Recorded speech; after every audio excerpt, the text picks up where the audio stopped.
Well, hey guys, thanks so much for joining the first official live stream. So the goal of this live stream again is just to cover a fun lawn care topic. Most importantly, to answer your questions. And as always, kind of like with my YouTube channel, my goal is to help you guys create your personal golf course lawn. So I'm going to talk about a topic, but really the topic is mainly just filler for just as filler as a bridge between you guys' questions. So feel free to drop tons of questions in the comments. I don't have a moderator or anything, so if you ask me a question and I don't answer it right away, it's probably because I didn't see it. So I'll be answering a question, looking back and forth between the comments to see what the next question is. So just if you ask me something and a couple minutes go by and I don't get to it, just ask again and I will I'll dig it out. So today the topic I'm going to really talk about is how to create an amazing lawn, kind of like what the ethos of my channel is, the things that I really want to kind of help everyone else achieve. So that's what we're going to be talking about tonight. First of all, we got our first question already from Cheryl, where she says that she had 5 French drains put in her yard yesterday and today, having to lay new sod over the lines. Now, isn't that just painful? Like, you get your lawn just how you want it, and there's something that comes up to where you have to tear it up. I feel your pain. Wondering what chemicals I need to avoid the next few weeks. That's my question. So, anytime you're putting fresh sod down, which is again fresh turf, you're going to want to avoid anything that's going to hurt growth. So, PGR you probably want to stay away from. You also want to stay away from any kind of herbicides, because I think from memory serving you right, Cheryl, your lawn is like a Zoysia lawn. So Zoysia grows a lot slower than Bermuda, so it's a lot. You have to be a lot more careful with it. So I'd avoid anything like that. So any kind of herbicides, any kind of plant growth regulators is what I would stay away from. As far as something that can help, if you have any Carbon Pro G laying around, like, I'm not sure if they've already put the sod down. I'm not sure if you saw if they did that yet, but if they are going to, if they're not put the sod down yet, get some Carbon Pro G between the topsoil, between the dirt and that new sod. It'll help the sod take root faster. So even if you don't get to put it in between, still put some Carbon Pro G down in that area, and it will help. But really, the magic happens when you can get that product between the new sod and the topsoil. And after that, it's just water. Just water. Keep it nice and happy. Maybe put down a light starter fertilizer. But the big thing is to stay away from any kind of herbicides or anything that's going to suppress growth. What's up, guys? JR. Got a bunch of people chiming in. So JR, Bobby F, Cheryl, Chips and Guac. We got a good cast. So JR asked, can you talk about top dressing with sand alone versus top dressing with sand and an organic material? Sure. Actually, hang on. Let me turn my mic up. Can you guys hear me better now? All right, hang on. Let's see if we can see if that helps. So I just raised my volume. You guys should hopefully pick me up a little bit better now. So as far as top dressing with sand alone and top dressing with organic material, it really depends on your goals. I mean, ideally, using a blend that is sand and soil is going to do 2 things. It's going to level your lawn and also feed the turf. So the downside of, is that better now? Good, awesome. So the downside to using topsoil and sand, as you guys kind of saw, if you guys watched this year, like Alex and I did 2 top dressing jobs. The first time was when we did my back lawn and I fixed some of the contours of the front lawn, and that time we used organic material, a topsoil mix, and a river sand mix. It was like a 70-30 mix. The nice thing about that is you're also feeding the soil, so you are, you're not just putting your sand down, which has some benefits, but not a ton. But the downside to using a topsoil sand mix is that the likelihood of you introducing weed seeds or things along those lines is like way higher. Like if you guys saw some of what I had to deal with near the patio after top dressing with sand and soil, I had like a slight spurge outbreak, which is kind of an oxymoron because spurge when it starts coming, it's never really slight. But that was something that I had to deal with when I put down topsoil and sand. So it's kind of a trade-off, right? You're feeding the lawn in addition to leveling it, but the chances of introducing weed seeds are a little bit higher. Now, conversely, the second time when I top dressed, when we did Alex's lawn, we did just 100% river sand, and the result was actually really good. His lawn came out really well. I did some key areas of my lawn in the back that came out really well. And the benefit of using 100% sand is that you get a much better job when it comes to leveling. So if your goal is just to level the lawn and also improve like water retention, using 100% river sand is a good call. So it just really depends. You can't go wrong either way. The one thing that I didn't do in either of the videos on top dressing that I'd probably recommend going forward is that after you put down, after you top dress, remember you're like disturbing the soil. You're like if you had any kind of pre-emergent down, you're making it a lot less effective, because typically the process is you aerate, put down a fertilizer, and then top dress. So what that's done though is you've pretty much damaged the pre-emergent. You've damaged that barrier that's going to keep weeds from coming through. So if you go through top dressing, what I'd recommend is after a week or so, after the grass begins to grow a little bit, after it begins to recover, is put down a pre-emergent. That will help prevent weeds from really taking off and going crazy in your lawn. And it really shouldn't hurt your the ability of your turf to recover faster. Let's see. AI, did you ask me a question? I see you said you have a corner lot, but I didn't see if there was a question there. Okay, so you live on Oregon coast and starting to rain, starts to rain really heavy, goes for months. Any suggestion on getting rid of moss? So with moss, the big thing, couple things I would do. One, make sure that you've got your soil pH is where it needs to be. If your soil pH is really low, that can help encourage moss to grow. And also make sure you've got good drainage, kind of like what Cheryl did. I'm not sure what was going on with her lawn where she added those French drains. But drainage is really important. Like you want water, you want obviously your lawn to stay hydrated, right? So it doesn't dry out. But having it when it rains and the water settles and it sits there for a long period of time is going to cause problems. So I can imagine people that live in like Seattle or Oregon, like your area, where places where you get a lot of rain. In that case, you could run into issues with moss. But if you've not done a soil test as yet, get one done. So let's just make sure all your basics are in check. Get that soil get the soil. Make sure all your parameters are there. Your soil pH is where it needs to be, and then after that, look at drainage. As long as your drainage is good and your soil pH is good, if you're still getting moss, then you have to go to a product like Moss EX. Like Scott's makes one. Again, a product called Moss EX that works really good. But I would say let's go to that only after you've tried everything else. So the product I'm talking about is I'll show you here, Scott's Moss X. So it is this one right here. So let me switch to that. So it's this product from Scott's. So it's like a 3-in-1 spray that helps kill moss, algae, and all other nastiness in your lawn. But again, kind of like when you're putting any kind of herbicides on your lawn, make that like the last resort. So you can probably find that at your local Home Depot, or you can definitely get it on Amazon. So that is what I would use after we check soil pH and after we assure we got better drainage. Go hard as. When should I dethatch my lawn? Bermuda grass. I live in Dallas. So here's the thing. I've only in the 5 years since I have actually more than 5 years. It's 5 years since I've been doing this series, but 6 years since I've been in this house. I've only dethatched one time.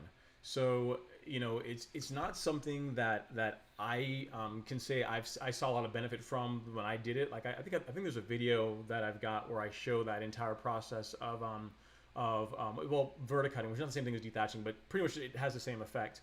And it thins the lawn out. You get rid of that thatch layer, but I didn't really see the lawn perform any better like once it recovered. Like it wasn't any greener. The Bermuda didn't seem like a lot healthier than it otherwise would have been. And then this year I didn't do it at all. So, and you guys have seen how my lawn looks. So it really depends on your lawn, right? If your lawn has been always mowed really high and you're only now starting to get it under control, then maybe dethatching is a good idea. But if you're at the point where you're on the you've taken the crazy pill and you're on the lawn care program where you're mowing regularly and you're maintaining a low height of cut, any of those clippings that come off from cutting the grass are going to break down pretty quickly. So there's typically not a whole lot of need to dethatch, at least not in my case. So I can, you can do it, give it a shot and see. But in my case, I didn't really see an issue with, or see a ton of benefit from dethatching the lawn. Juan Torres asks, can you level St. Augustine lawns? Yes, you can. You can level any lawn, but now remember, with St. Aug, you're not going to be able to cut it down to the level that you do Bermuda. So St. Aug, I believe it's like 2.5 to 3 inches is where it wants to be happy.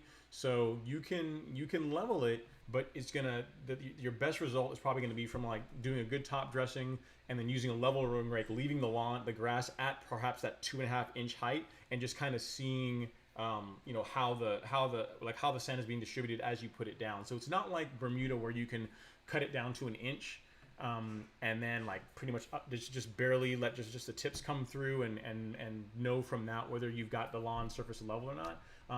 So it's gonna be a little bit more from looking at it and seeing how your leveling rake kind of moves along the grass after you put the mix down. So you totally can, but you're not going to put down like 2 to 3 inches of top dressing material. Again, it's going to be really, really light. The one thing with top dressing too, and as a mistake people will commonly make, is realize that top dressing is it's an iterative process. It takes you're gonna do it a couple of times to get the lawn where you really want it. Like my lawn's been top dressed completely 3 times, and then the front was top dressed twice this year, and both times they were the first one was relatively light, and then the second one I went a little heavier. But if you're trying to build up seriously like uneven turf, like you don't want to try and do it all in one go for a couple of reasons. One, it's not going to work because if it rains, when it rains, the areas with more top dressing mix are going to settle a little bit more than those without it.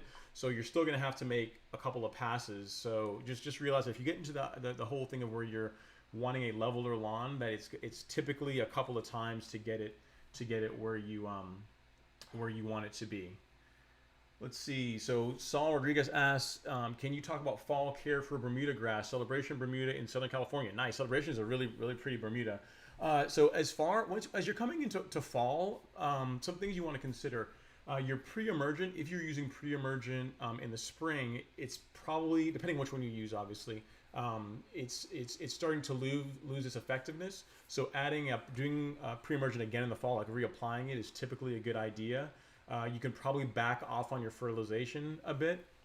So in the fall, and outside of that, there's not really a ton that I do differently. Like today's September 11th, and I fertilized my lawn and Alex's lawn 2 or 3 days ago, and I put down a full application of fertilizer. So on my lawn, I use the Lebanon Turf Country Club, and on Alex's lawn, we put down ProScape, and they were done at full application. So in Georgia, really, the temperatures don't really start falling off to where the Bermuda begins to go dormant until like late October-ish, thereabouts.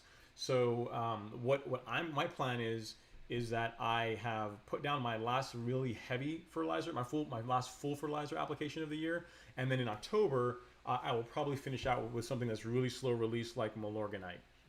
As far as other things that I've been doing, 2 weeks ago, a week and a half ago, I did my PGR application, so I'm still applying plant growth regulator because the lawn is still growing pretty actively. It's still hot enough for the Bermuda to be doing that, but that probably will be the last application of the year. We'll see how this month goes. If this month it's still hot near the end of September, whenever I'm due to apply T-Nex again, then I'll do it. But really, it tends to be the end of August is when my last PGR application goes down. But outside of that, I'd say between August and September, make your normal fertilizer application, and then just kind of see how your lawn is doing. And as temperatures, I'd say like about a month before temps really fall off and the Bermuda begins to go into dormancy, that's when you want to put down like a slow release fertilizer, something like a Milorganite or anything that's slow release. The idea is you're not trying to push growth at that time. Hey, Danger Lawn. Hey, Alex. Hey, guys. Alex, we listen. So you're talking to me, but the real celebrities in the chat right now. So Alexander Lee. Alexander Lee is the Alex in the Fix My Ugly Lawn series. So make sure you you say hi to Alex. Hey, man. Let's see. So we had a question from Ray Skinner. Ron, I had Mile come by for irrigation quote. Unsaw a few weeks. Great guy. Oh, Mike. Oh, Mike from Rainwater. Yeah, Mike's a really good guy, man. He's, you know, they were gracious enough whenever we were doing Alex's lawn to let me film it, because, you know, a lot of times maybe those services, if they have any trade secrets, they don't want that stuff being on camera. But he was really cool, man. He answered like all my questions. He allowed me to film a lot of the process. He even got on camera for you guys, and they're really, really good guys. Like the price that they offer or they charge for their work is really good. And then if you saw how Alex's lawn looks, you guys see in the videos, unless you really know what to look for, you have a hard time seeing that the turf was really disturbed at all. So yeah, good. I'm glad to hear that you're getting irrigation installed. That's the big thing with irrigation, guys. And again, if I get to it, because you guys are asking a lot of questions, but while watering is important to your lawn, like you don't want it to dry out. Like among things that are important to get right, it's further down the food chain. But definitely having irrigation will saves time and helps you be more consistent, because you don't have to drag hoses all over the place. But yeah, awesome getting the irrigation install. Cheryl, is it too late for the last mile application? Will that hurt the new sod? No problem. As far as it's not too late for your last mile application, my last mile application will be probably in early October, depending on how temperatures are. So you're good to put down Milo now if you want. It's not at all. And to answer your question, sorry, because I know my mic volume was a little bit low.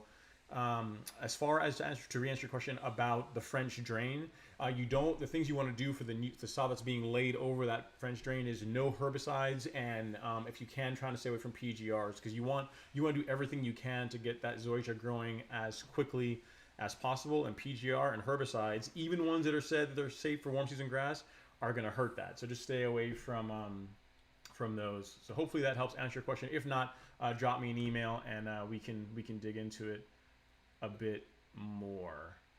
Yeah, man. So yeah, transition to dormancy. How to transition to dormancy. So Lou, nothing. Here's the thing. I don't really do anything special. Like I just, when the grass starts to turn brown, I cut it less, and that's it. I don't also lower the height of cut really. So I guess I probably should look around and see what other people are doing as far as like putting their lawn into dormancy. But really, I've never every season, literally, I keep cutting the lawn at about the same height. This year, I've been cutting at 0.70 throughout most of the season. Like I started out at 0.5, and then when the summer hit, I went up to 0.7, and I've been cutting the lawn at that height, up until when I mowed yesterday.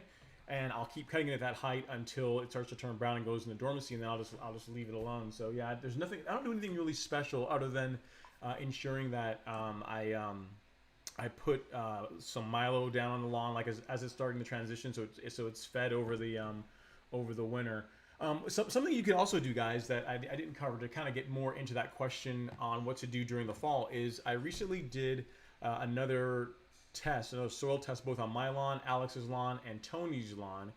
So I'll be sharing the results with those from you guys once I get them. In case you guys are wondering, I used the test from my soil. So this is the soil test that I used. And once I get those results, I'll share them with you. So something else to consider is during the fall, get a soil test done, and also continue to do that soil amendment. You know what I mean? Especially if you're trying to do things like fixing the pH levels or things like that. You can do that even in the fall. I wouldn't go for super heavy fertilizer applications like much past October for warm season grass. But as far as to say your lawn needs lime or it needs some kind of sulfate to kind of adjust the pH levels, you can get that stuff knocked out. So also look at the fall as a good time to address your soil, because remember in order of importance to getting an awesome lawn, the most important thing is to have good soil, and the way you know that is by doing a soil test. So get a soil test done.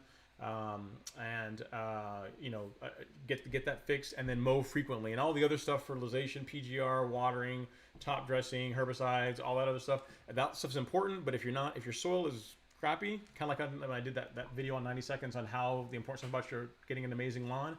If you're not getting that stuff right, you're gonna struggle.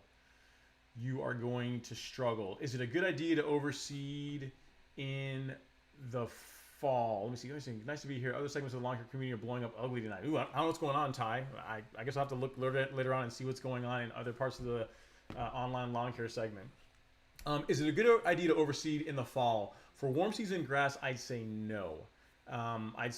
Because main reason is that you want to have a good 4 to 6 weeks of active growth from the time you put the seed down until the lawn's going to go dormant. So really the best time to do that is really in the spring or early summer. And you know, one thing I haven't talked about, and this probably is going to be a video in and all of itself, is on overseeding. So if you are trying to change your grass type, let's say you have Bermuda, like you have a common Bermuda and you absolutely hate it and you want to get like all the benefits of Arden 15 or Princess 77 or Celebration like someone else is running. Like the best way to get the most even color and to get the absolute best result is to kill the grass you currently have. So like glyphosate, like kill it all, and then put down fresh seed.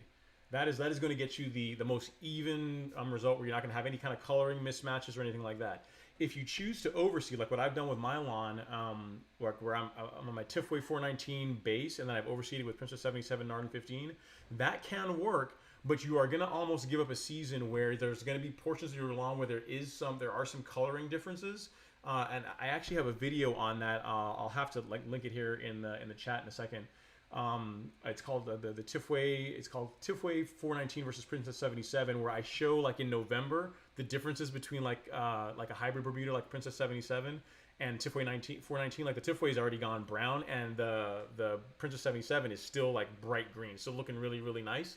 So that's the kind of thing you're going to kind of run into when it comes to overseeding. So just kind of realize that if you're going to go that route, you are going to deal with some differences in color for the first season or so till the Bermuda begins to spread. So it'll even out more over time. But if you're like super OCD, where seeing any kind of differences in the color of the grass is going to drive you insane, then I would just the best route, the way to do it is to kill the current grass you have. Like and rake it away, get rid of that, and then put down fresh seed, and that's going to get you a more even lawn, a more even color as quick as possible. But to answer your question, I wouldn't overseed with warm season grass now. You're a little bit late in the season to do it.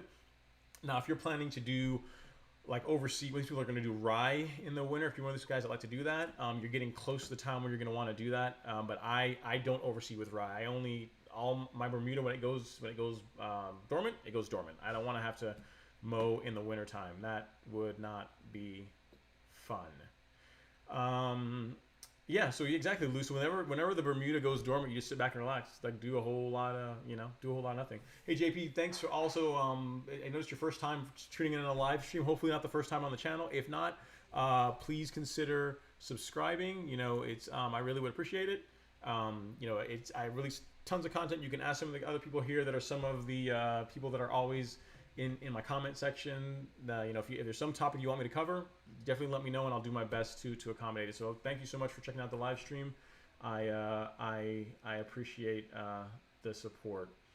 Let's see. You said J.R. Barton saying this year is the first year I've noticed a moth infestation from sod webworms. Are they more attracted to healthy lawn? I'll be using bifenthrin to get rid of them as soon as it comes in. I can't say that moths and or grubworms are more attracted to a healthy lawn. Like the product that I like for getting rid of grubworms is a product called Caravan G.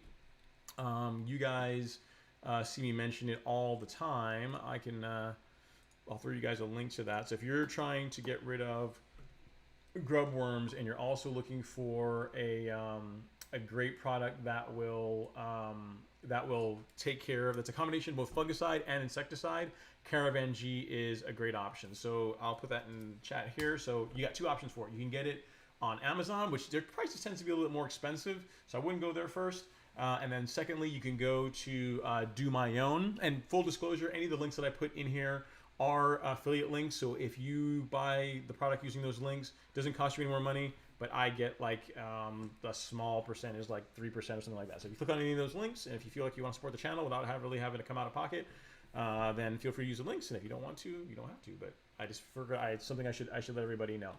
But yeah, for grub worms, you can try the product that you're talking about, the insecticide. But if you're looking for something that's also going to take care of fungus and also take care of insects, then Caravan G is a great product. I love it. It's what I use on my lawn.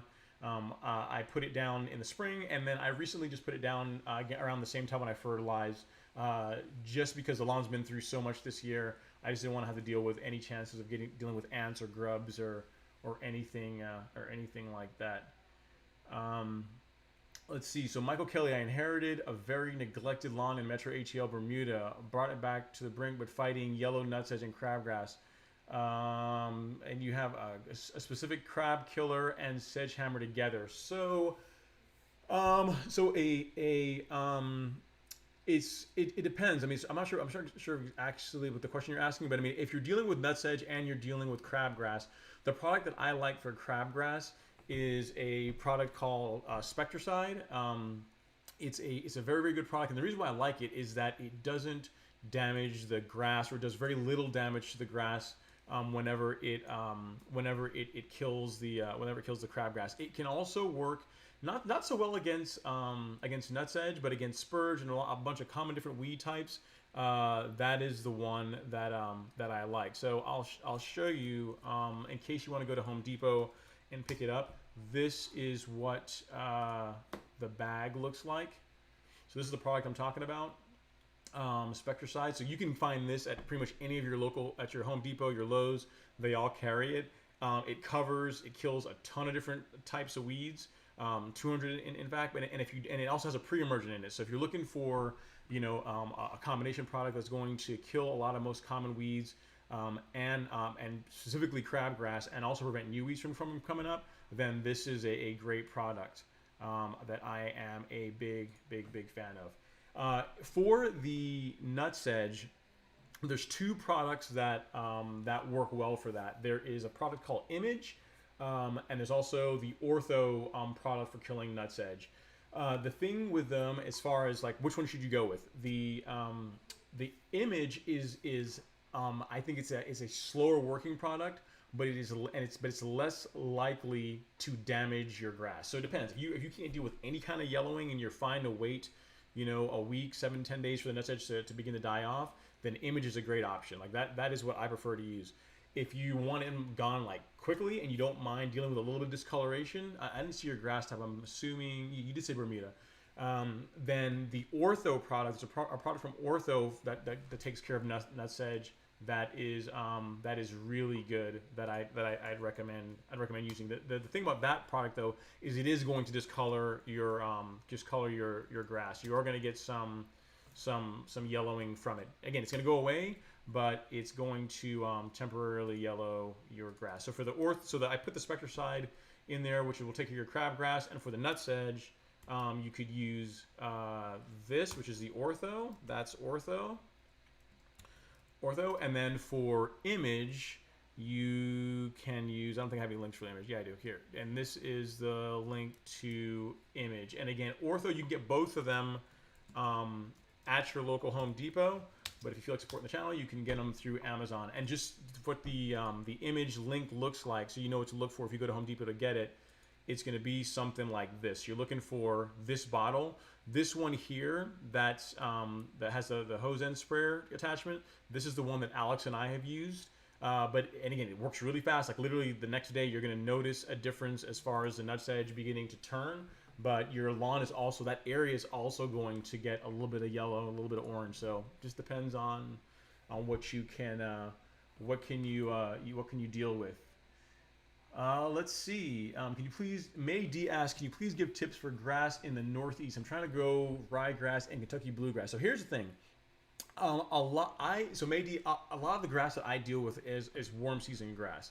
Like someone like Ryan Knorr, like I think his grass is really big in a big bluegrass guy. Like he's gonna be probably a better resource than me for that. The one thing I can tell you that will apply regardless of your grass type is to get your soil right. So if you've not done a soil test, absolutely get a soil test done. if you need a soil test kit, the one that I like is this one. It's from My Soil, and it's the nice thing I like about it is that it's super easy to use. They get your results quickly, and that is something that regardless whether you got a warm season grass or a cool season grass, like having healthy soil is a core aspect to it. As far as what products to use, like the Caravan G, anything that is anything that is focused on improving the soil, you can use on your cool season grass.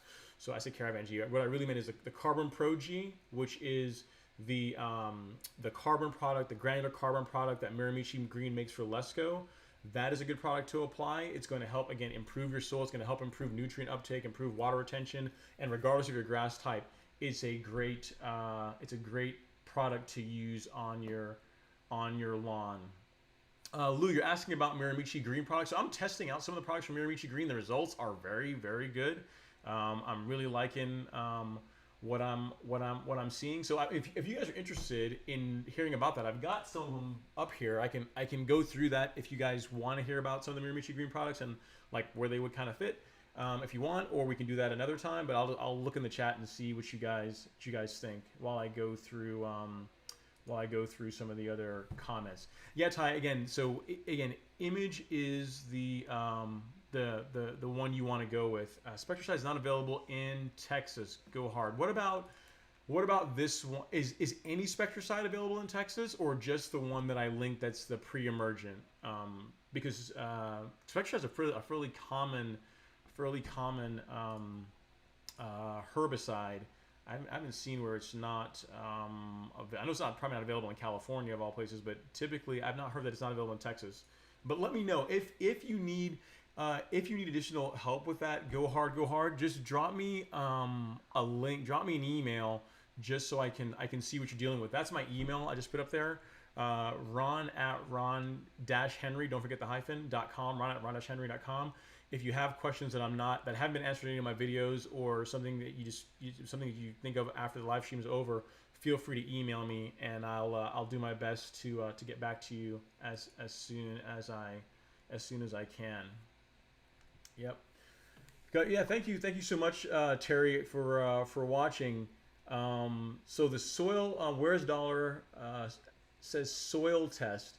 So yeah, actually, let me actually do that. Let me show you guys like how easy it is to use one of these. I have an entire video on that's going to be released a week and a half from now on soil testing.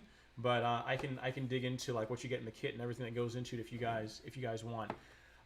Is Miramichi Green only available at Site 1? Ty, I believe so. So like if you go to their website and you throw in like where can I buy it, it's like it's only Site 1 stores that I see that show up. So the good thing is Site 1's throughout a lot of the country, so you should hopefully have one nearby you. But like the Carbon Pro G, the Carbon Pro L, and a lot of the Miramichi Green products, I know that Site 1 has them. They're like, I don't know if they're the exclusive distributor, but they typically carry those. But I'm sure perhaps other places might be able to order it and get it to you. But Site 1 is the place that I always see primarily mentioned. Okay, so what about this one? Go hard. So I'll bring up another one here. So there's two products from Spectracide. There is the first one that I referenced, which is the Weed Stop. This is the one that has the pre-emergent in it. And then there's one that has no pre-emergent in it, and it kills a lot more weeds. Like if you see this one, the granular will kill 200 weeds. There's one they make that is strictly a herbicide or selective herbicide that handles over 470 types of weeds. So check and see if this one that's got the orange top to the bottle, if that one's available. You might be able to get it at your local Home Depot, but I'll also drop a link in Amazon as well for that guy. So that hopefully that one is available. Here, let me put that in, give you a link to that. Actually, I don't think I have a link to that one. So here it is. So here's the one that the other product. So see if this one is available. See if that one is available. If you can get it from Amazon. So guys, so as far as and Andy, thank you so much for watching the content. I really appreciate it. You know, my whole goal is to help you guys get amazing lawn. So I appreciate that you guys are finding it useful. It gives me encouragement to keep going. So again, guys, keep asking questions, but I'll start digging into the topic that I was getting on, which is like how to create an amazing lawn, right? So, you know, what would you? A lot of times in the comments, I'll get questions where people will say, you know, your lawn's amazing. I totally want a lawn like that. You know, you got to tell me what does it take to get a lawn that looks like, you know, that looks like a golf course. And the first thing I would say is know what you're signing up for, because it's not all fun and roses. You know, if you ask Alex, like you're talking to get a lawn that looks like Alex's lawn or my lawn and have it consistently look like that. You're talking about regular mowing, regular fertilization, and then kind of also you have to be okay with looking like an idiot to your neighbors for a while, right? Because most people don't mow their grass, you know, much more often than like every 2 weeks. So and when I tell you that to get your lawn looking really good, you've got to mow it multiple times a week. That's not something most people are up for. Okay, Jamaica, I see. Hey, I didn't answer your question. What was your question? I'm looking. Scrolling back up here. Can you ask it again? Just throw it in the chat again. I'm scrolling up here to try and find it. Oh, here we go. I'm in Bermuda with Bermuda grass, and I mow my grass at level 3 only because any lower the grass looks brown. How can I get it to level 1 without making it look like kill the grass? Okay, that's a great question, Jamrika. So I'll actually get into that. So the reason why I don't know what level 3 equates to on your mower. I'm assuming you're using a rotary mower. Remember how grass grows, right? So really you've got the stalk, you got the lower part of the plant, you got the stalk, and then you've got the upper third of the grass, which is the only part of the grass that's really green, right? So to have the grass stay green between mowings, you can't take off more than a third of the leaf, because typically it's only the upper third part of the grass that's actually green. And even if lower than that is green, you're really just introducing stress into the lawn. So kind of like a segue into what I was getting into. The way you get your lawn from level 3 down to level 1 and having it stay green in between mowings is you got to pick up the mowing frequency. You got to cut more often. So the way I would go about it is I would, if you're at level 3, so let's say right now level 3 is 3 inches, which for Bermuda is way too high. But let's say you're cutting at 3 inches. The first question you need to ask yourself, and kind of like what I brought already, is know what you're signing up for. Like, do you have the time to mow more often than, you know, once every couple of weeks? Because if you can only mow once every 2 weeks, then 3 inches is about where you need to be. If you can get down to, if you can mow, you know, once a week, if you can increase your mowing frequency by quite a bit, you know, then you can probably come down to, you know, 2 inches, you know, maybe 1 3/4 inches. So in your case, it'd be like notch 2, and still have the lawn stay green in between mowings. But to get down to like level 1, and again, I don't know what level 1 represents on your mower, but let's say that level 1 on your mower is 1 1/4 inches. That is going to require a lot more mowing. It's going to require mowing at least probably twice a week to have the lawn stay green. Because remember, only the upper third of the grass is green. So think about it. If you have a 3-inch lawn, you can cut off 1 inch of it, and that's still going to be, you're probably still going to be okay. But now as you lower the height of cut more and more and more, what 1/3 of the overall height of grass, what that represents as far as like how much material you can take off, becomes less and less and less. So that's why you have to pick up the mowing frequency. So you think about it like golf greens, which are mowed, you know, 0.3, 0.2. I mean, you talk really tight. Those are mowed every single day, like religiously. They're mowed every morning on the better courses anyway. They're mowed every day, and the reason why they do that is because that's the only way you can keep the grass green and healthy, and not turning brown between mowings when you're cutting it that short. So, Jamrika, hopefully that helps. So you mow once a week. So let's try this. If you're mowing once a week, let's go from level 3 down to level 2. And let's see how the lawn does with that. I wouldn't go from 3 to 1 right away because as Terry brought out, you're scalping the lawn. But so, you know, let's see how it does on level 2 after and with regular mowing for like a week and a half, 2 weeks. So let's get like 3 mows in at level 2 and see how it does. And again, once a week is good, but when it comes to grass, twice a week is better. 3 times a week is even better than that. So like in general, the more often you mow your lawn, the better it's going to look. So that's, I mean, a huge part. I can't stress this enough. Like, you guys look at a lot of the videos that I put out where I'm talking about, you know, all these products from Miramichi Green, and then like the Carbon Pro G you should be using anyway, because that's a great product. But as far as like fertilizers and like liquid fertilizers and iron supplements and all this kind of stuff, all that stuff is great. But literally the most important thing is, after you have your soil like where it needs to be, like cut your grass, like cut it frequently, and that's going to make a huge difference. Like if you look at Alex's lawn, a big part of why his lawn looks the way it does is he just picked up the mowing frequency. Like he got the right mower. He got for a Bermuda lawn. Remember, Bermuda really wants to be below 1.5 inches. That's about the really the sweet spot for that grass type. And to do that well, you really want to use a real mower. Like you know, it's a good question. So I can ask you guys, for those of you guys in the comments, for those of you guys that had this season, that took the plunge, that went from a rotary mower to a real mower on your warm season grass, how much of a difference are you seeing in how the turf looks by switching from a rotary to a real mower and picking up your mowing frequency? So I'd like to see what you guys come back with as far as the benefits for any of you guys that started doing that. But again, kind of like Jamrika's point, like, you know, to get a really, really amazing looking lawn, like, know what you're signing up for. You are signing up for a ton of mowing. Monique Jones, oh Lord, heaven help us if she's in here.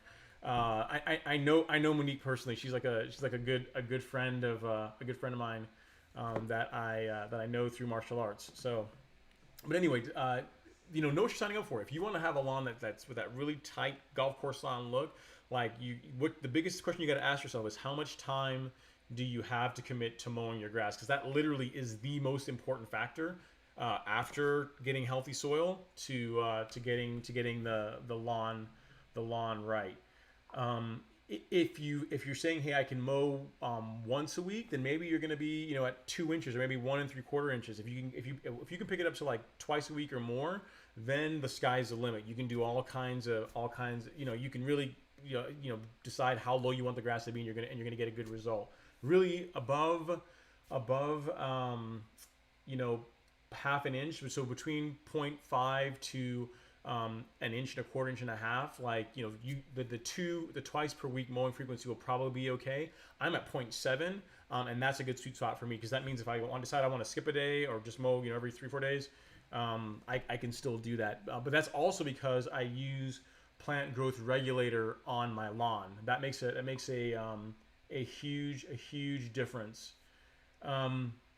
Turf Therapy asks, have you always had Bermuda? Yes, I've always had Bermuda grass. Yes, on this lawn it's always been Bermuda. Although some of the neighbors around here have Zoysia, so I see what their lawns look like, but I personally have always worked on Bermuda. So Minnie Jones asks, my yard has a very shady spot, little to no sun. Any suggestion on how to make the grass grow there? My husband has no clue. So Monique, if you are trying to make your grass grow, here's the thing, all grass types, even the ones they say they're shade tolerant, all grass needs sun. Like, especially Bermuda, you need like 6 hours or so of direct sunlight for it to be happy. So, you know, depending on what's preventing your grass from getting sunlight, if it's trees or shrubs, try maybe cutting those back and like opening up the canopy to try and get some more light to it. But the big part is that if you've got it, you got to get sun on the grass somehow. Like it's kind of a fool's errand to try and get Bermuda to really thrive in areas where there's a lot of shade, unfortunately. So I'm sorry that's the answer, but I don't want you to spend a lot of time and money on trying to throw different types of products at it and not get a good result. So here's the thing: if you got some parts of your lawn, let's say you've got like a part of your lawn that's right up against the house, or right up against a decking or something where the sun is blocking it a lot of the time for a lot of the day. Maybe in that area you put down some ground cover, or you extend a patio, or you put down some pavers or something in that area just to kind of dress it up a little bit so you don't have to deal with discolored grass. But the long short is that you need sunlight for the grass to do well. It's not going to do well in the shade. See, Terry says, I don't have Bermuda, but definitely the more you mow, the better. Yep, that's definitely true, man. The more you mow, the better your grass is going to look. Let's see, Michael Kelly, any suggestions on a manual powered reel mower? Absolutely, yes I do, because before I had a True Cut, you see, you guys only see me now. I'm like a 5-year overnight success. I used to push one of these guys, and you guys are gonna think I'm crazy, and you probably wouldn't believe me if I didn't have videos actually showing it. Let's see, it's the Scott's 20-inch reel mower. Here we go. So this guy here. Let me get a link for you guys here. This is the OG of Project Golf Course Lawn. So Scott's reel mower. Let me also switch over to there so you guys can see it. So this guy is the reel mower that I started out with. This guy. So it's actually, you know what? I'm blocking it. There you go. That one. Move my face out of the way. So that is the mower that I started out cutting the grass. So believe it or not, I used to push and cut again almost 12,000 square feet with one of those, with a 20-inch reel mower. And you know, it's funny. Like my neighbor, a guy named Pat Jarvis that has had a True Cut. You know, he always watched me, and he said, hey, you might want to consider. You know, if you really want that really good look, you might want to consider switching to a powered reel mower. He said, I figured you always just liked the idea of just getting the exercise in, but you know, if you really want that really good look, nothing's gonna replace using a powered reel mower. And then I made the fatal mistake. So he had one. He had a True Cut, a 27-inch True Cut, and he let me borrow it. He says, you know what? And here's the thing. That's what he did. You know, it was a gateway drag. He knew what he was doing. He's like, hey man, you know, take the 27-inch, go try it out on your lawn. See what you think, you know, if you don't like it, just bring it back. But, you know, just try it. See what you think, you know. And, you know, I was like any drug dealer, the first hit is free, right? So I cut my lawn with it, and that was it. It was like I was done. I had to have one. So I started out using what you guys saw there, the that 20-inch Scott's, and it did a good job. But it actually cuts and produces a better result than a Rotary mower does, but it's a ton of work, and it would take me, you know, an hour and a half to cut the lawn, whereas now I can knock it out in 45 minutes, and it gets a better job. So, but I will, if you guys will believe me, I will. I think you guys can find it, man. Look through some of my older videos, and you can actually see where I was cutting the grass with a push reel mower. It was absolute insanity. I don't know. Now that I think back on it, you know, I wouldn't really recommend it. I don't know what I was thinking. Let's see. Started with exact. Yep, Cheryl started with the exact mower as well. Then got a True Cut within a month, and I have just over 12,000 square feet. Yep, absolutely. So there you go. And it makes a powered reel mower makes a huge difference. So what I would do is go ahead, start out with a push reel mower. See if it's for you. See if you like the results you're getting. And again, you can get that through the link I just put there, or you can also get it at Home Depot.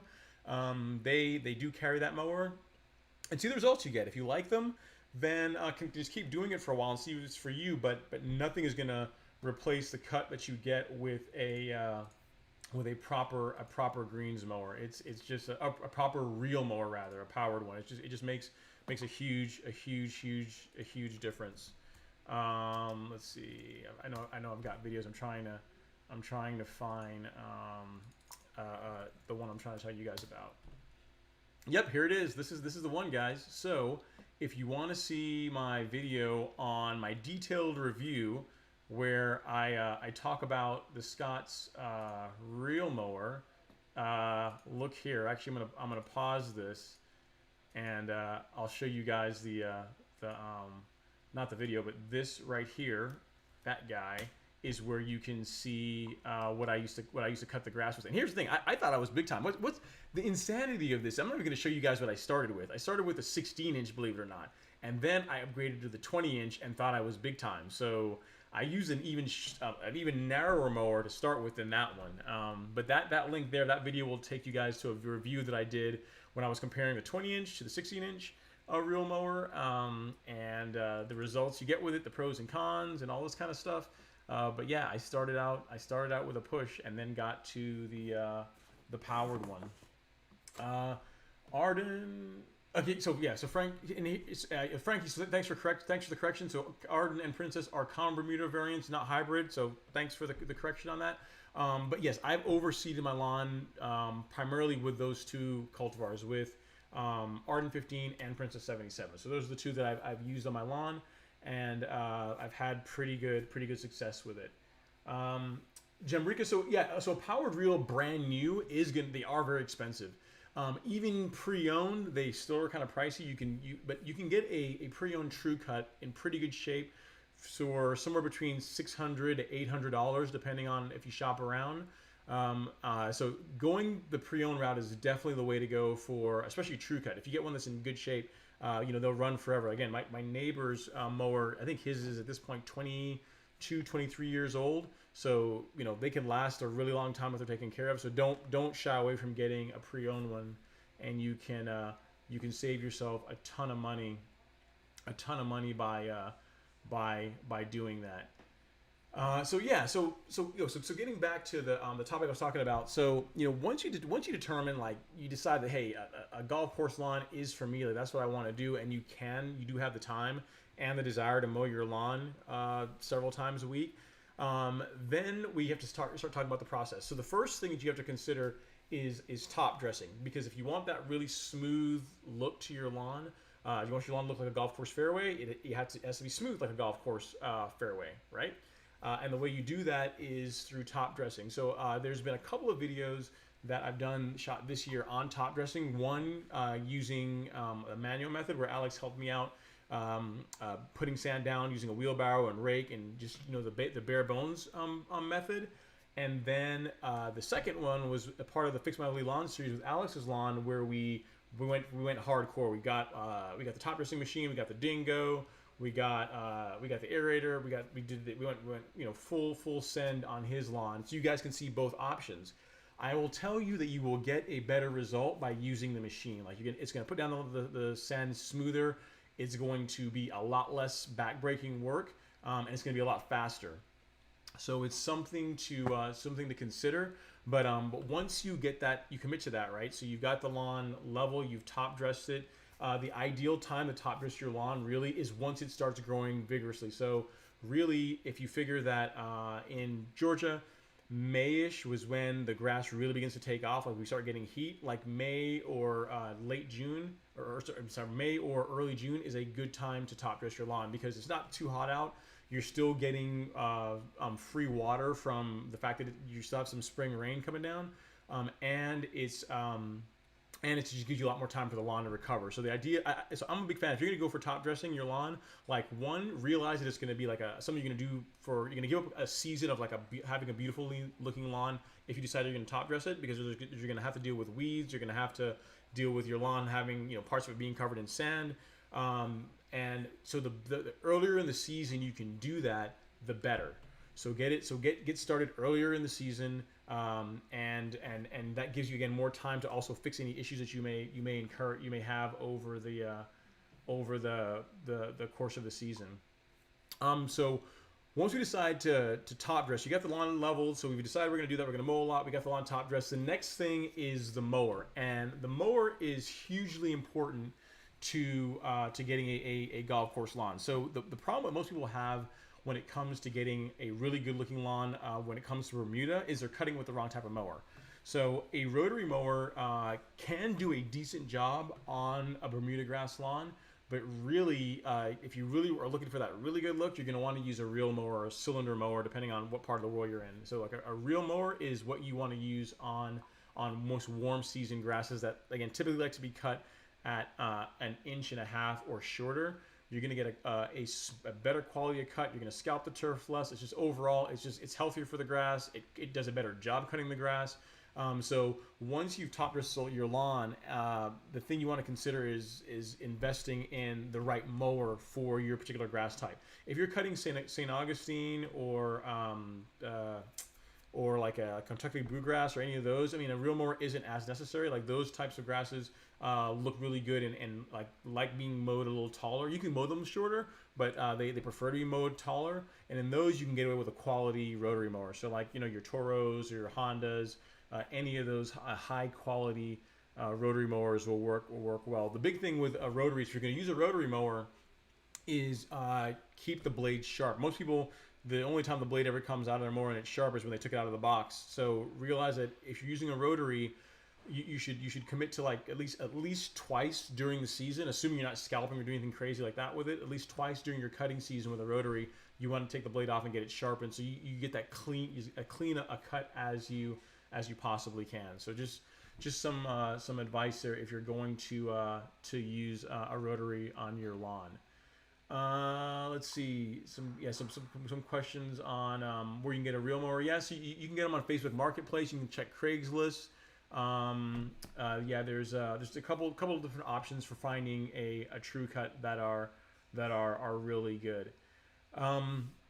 So once we've topped our salon, we've got the right mower, we are mowing regularly. Now is when we want to start talking about fertilization, right? Because now you've committed to mowing the lawn regularly, so you're not like one of these once every couple of weeks people that's mowing your lawn.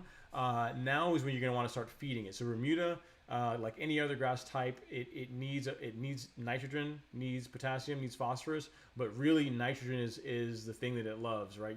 If you really want Bermuda to really thrive and take off, making sure that you keep it fed with nitrogen is important, especially if you're going to be maintaining a lower height of cut, because that does introduce a little bit more stress to the grass. So as far as fertilizers go, you've got a couple of different options. You've got the organic route, like your Milorganites, and like chicken feed, and chicken manure, like those types of fertilizers that you can use, which are going to be slow release, healthier for the soil, or you can do like your synthetics. I personally I like Milorganite, and I've been a huge fan of it. But for my lawn, especially given the size of it and how the price of Milorganite's been going up, I'm probably going to start moving away from it next season. As far as like one of the main fertilizers that I put down, an excellent fertilizer that I am a huge fan of are the ones that Lebanon Turf makes. So there's a line from Lebanon Turf called Proscape. There's two primary lines.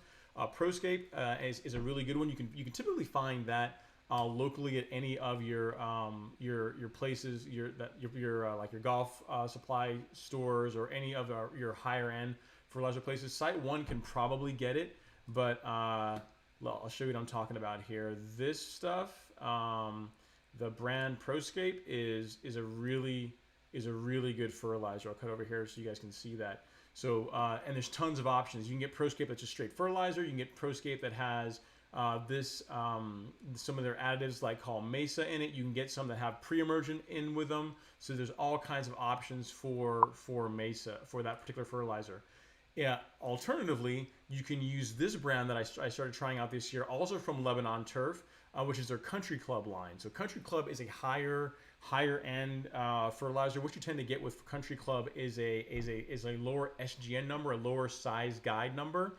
And what that really equates to is, as you begin cutting your lawn more frequently and you get that the turf gets tighter, a tighter weave, the prill size of the Country Club fertilizers is a lot smaller. So whenever you put it down, it will drop down to the canopy and get down to the soil a lot faster. It's really designed for golf greens, because you figure bigger, larger prills on golf greens are not so good because they affect play. But the size of the prill in the Country Club is so small, it's so fine that it settles down into the canopy really well, which is ideal for golf courses or closely mowed lawns. And if you guys are interested in that, I've got a video that I did reviewing both Proscape and Country Club, comparing the two.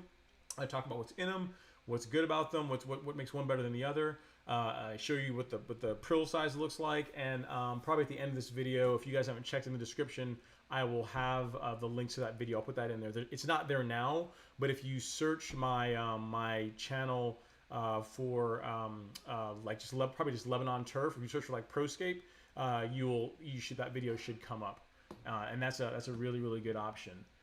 Let's see if we got any more questions. Stuart, you think you convinced your wife to get a true cut? Yeah, there you go. So true. I mean, that's good that she's gonna go forward with it, man. Because true cut it's a good mower. If I could only have one mower, it would be a true cut. Because it covers all the spots on my lawn. They're rugged and they do a good job. Terry asks about, what do you think about Swordsman mowers, Ron? They might send you a mower one day like Ryan Knorr. Maybe. I mean, I'd try one out. I've only seen them online. I've never used one. I've never seen one in person. They look cool. They look kind of like a spaceship. So I'd be interested in seeing how they cut. I mean, I love all mowers, all real mowers. I haven't dug into them that much to know what the features that they have are. If I remember correctly, I think there's some they're kind of, are they like Owlet? I think where you can switch. They have the interchangeable cartridges. I might be confused there, but yeah, I'd be willing to try one out and just to see. I mean, I'm sure it's probably a great mower, probably cuts well. Yeah. I wouldn't. I have no issues with trying one out. So here's the thing, guys. So once you get into putting down fertilizers, you start feeding the lawn a lot with a healthy nitrogen diet. Like, you're gonna get tired of mowing or having to mow literally every other day. So if you are like following like the Ron Henry program of lawn care, where you're going for that really tight look to your lawn, that really shortcut throughout the entire growing season, you're going to be feeding a lot of nitrogen. One thing you're going to want to eventually do is look into plant growth regulators, or as they're known, PGR. Someone here mentioned them in the comments. PGR is going to be a hugely important to hey Sean, welcome from Toronto. Thanks for chiming in on the chat. PGRs stand for plant growth regulator, and what they do is they suppress, in a nutshell, what they do is they interrupt gibberellic acid synthesis, and what that means is it prevents the plant from elongating, so the stalk doesn't increase in length as quickly. So what that does is it does a couple of things. One, it means you have to mow a lot less, right? Because instead of the grass growing up, it tends to grow out. And because if you think about like any plant, right? If you look at like the leaves of a tree, like the leaves of a tree that are darker are the ones that are older, right? So PGR, by putting PGR on your lawn, one side effect that you might see is that the lawn will get darker in color. It'll get a deeper green, and it's not because really PGR is necessarily making the lawn greener. It's because the grass is growing less up and more out. Like, there's more leaf on the turf that's older, that just gets darker in color. So you get a nicer look to your lawn as well. So that's, I'm a huge fan of PGR. If you are going to use PGR, a great one for residential lawns is one called T-Nex. And actually, when I was preparing for this, if you're interested in T-Nex, definitely get it on Amazon right now. So normally Do Your Own has the best pricing on it, but right now they're running some kind of a sale where it's like $136 for the container, which is a really good price. Normally it's like around $150. So if you're in the market for PGR, even if you're not going to use it now, like, pick some up, because the price right now that it's on Amazon, I mean, let me make sure I'm not lying to you guys here, is there you go. Yeah, it's $135. I'm looking at it right now. It's a really good price for PGR. Again, typically it's like $150 or so for a bottle, and now you can get it for $135. So save yourself some money, and it's something that keeps for a long time anyway. As long as you keep the container sealed, that container PGR will last you several seasons. So pick some up cheap. It's a great recommendation. Cedric, yeah, thanks so much for joining the chat, man. I really appreciate it. So this is my first time doing like I should say this. You guys saw the train wreck. That was my first live stream, but this is one where I've actually got everything, I think, sorted out. Had a few audio issues in the beginning, but I think I've got it sorted out to where things are going a lot better this time. Okay, cool, Terry. Yeah, that's good. It's good to know that they have the interchangeable cartridges. I would like to try one out, because it is cool that the fact that if you decide you want to dethatch your lawn, it's something you just throw a new cartridge in. You can go ahead and just do that. That would be neat. So yeah, I mean, if I can get my hands on one to try out, I definitely would be up for that. Matt, you're very, very welcome. Thank you so much for watching the content, and let me know how your top dressing goes, man. Let me know how your top dressing project goes. If you are, if you ever want to like send me email or like the comments, I tend to look at all the comments that I can on the videos that I post live, and I go back through and I see if there's any follow-ups to older ones. But if you post a comment and like a day or two, if 2 days go by and I haven't responded to your comment, it's not because I'm ignoring you, it's because I didn't see it. So if you have a specific question, you can feel free to email me here. That's my email address. It's ron@ron-henry.com. So if there's some question that you have that that you need some more clarification that's not covered by a video, feel free to email me right there at that email address, and I will do my best to get back to you as soon as I can. Again, it'll probably be like, a day or two before I can do it, depending on how many I have. But I will. That's a way that you will definitely get in front of my eyes, to where I will answer your question. Australia, all right. Thank you so much, Mr. Bob Testicle, for joining. It's cool to see that even down under, there's people that enjoy watching the content. Awesome. So we've covered top dressing, we've covered mowing, we've covered fertilization, we've covered pre-emergent, we've covered PGR, and as far as pre-emergent goes, you've got a couple different options. The pre-emergent that I like is again the Spectricide, that weed stop that I talk to you guys about all the time. This guy right here. As far as pre-emergents go, this is the one that I like. It also has the advantage of that it's going to kill. It has a little bit of post-emergent in it, so it's going to also kill any weeds you're dealing with. But that is a great product. It lasts 5 months. So the nice thing about that is, let's say you decide you wanted to overseed your lawn or do something or along those lines, then that one is not going to like to interrupt germination all year. Like you have some of the more high-end pre-emergents like Spectacle. I think it's by Bear, like Bear Spectacle. It's a really good, it's an excellent pre-emergent, but it works for like 10 months, ideally, somewhere around there, 10 to 12 months to a year. So it's a long time. So if you're trying to do anything else to your lawn, as far as like overseeding or anything like that, that's going to be a no-go when it comes to, if you use that particular one. So again, Spectricide is a great option that I like for pre-emergent. The nice thing about it, it's super easy to apply. You can find it at Home Depot or Lowe's. It goes down with a spreader, and it's not that expensive. So great product for a lot of reasons. What are your thoughts on using PGR at the same time I reseed? I wouldn't. I wouldn't. PGR. It's a good research point. It shouldn't really do much to hurt germination, but I just wouldn't apply it to the lawn at the same time as whenever you're reseeding. I mean, whenever you're doing major lawn renovation, so things like top dressing, overseeding. In your case, looks like you're doing a reseed.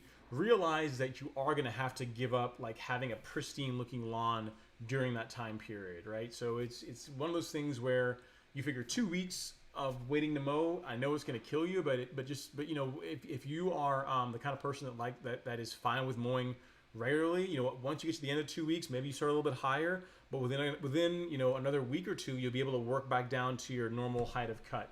I wouldn't do PGR as well, or any kind or anything else like that whenever you're doing a reseed. I would put a nice starter fertilizer down, and I would leave it. I'd leave it at that. I wouldn't do anything else. So one other thing we haven't talked about, the two other topics I wanted to cover tonight are your fungicides and insecticides. So I kind of went over this a little bit by answering another question that another viewer had when they asked about what I use for insecticide on the lawn. The product that I really like is one called Caravan G. It's a combination fungicide and insecticide, and that's something you want to consider doing to your lawn. Really, you should only have to do it once per season. If you're really being hardcore, you can do it in the spring and put it down again in the fall. But it's going to do a great job of keeping most lawn funguses away. And it's also going to do a great job of keeping like grub worms out of your lawn and things like that. So you talk about something that can ruin your lawn quickly. Lawn fungus is bad, but grub worms can be an absolute nightmare if you get a grub worm infestation in your lawn. Like your lawn will be dying.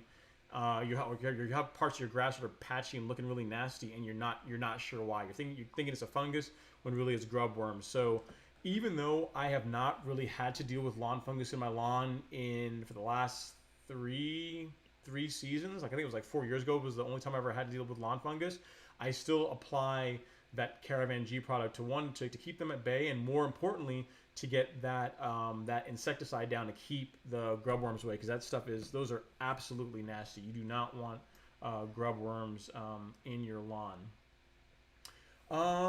Terry, when top dressing the lawn, do all the neighbors on the street tend to think you ruined your lawn? Yeah, like you should have seen. I mean, Alex and I got some crazy looks. Like when we did his lawn in mid-July, like people were driving by, and you know, some people were like cheering us on, and some people were saying, "Hey, you guys need to come over and do, come do my lawn." Most, I should say, I think people think we're crazy, but most people are pretty supportive, because they've seen my lawn like that before, and they see how it looked afterwards. So they think they kind of know that, oh, Ron's just doing his crazy top dressing thing, and that the lawn's gonna look like, terrible for a few weeks, but then it's gonna begin to bounce back. So in my particular case, I don't think the neighbors are too surprised when I do it. But you are gonna get some weird looks if it's the first time, because people are gonna think, yeah, you ruined your lawn, and that it was perfectly fine. Now you're making it a lot worse. What do you do to manage all the worm castings? I know they're a good thing, but it's really affecting my turf. Worm castings. So I don't have a huge issue with that. Matt, what are you putting down again? Are you putting down any kind of insecticide at all on your lawn, as far as like to try and keep the creepy crawly nasties out? I guess there's a little bit of delay from when I say this and when you guys are seeing it in the chat, but I mean, I'll look out to see what you come back with, but try adding like a try that Caravan G product, man. There are a lot of different products that you can use that are insecticides that are excellent products, but Caravan G is one that does both of them. So it does both the fungus and takes care of most insects. So let me know what you're using as far as an insecticide, and see if you're not using anything, maybe adding something might help with that.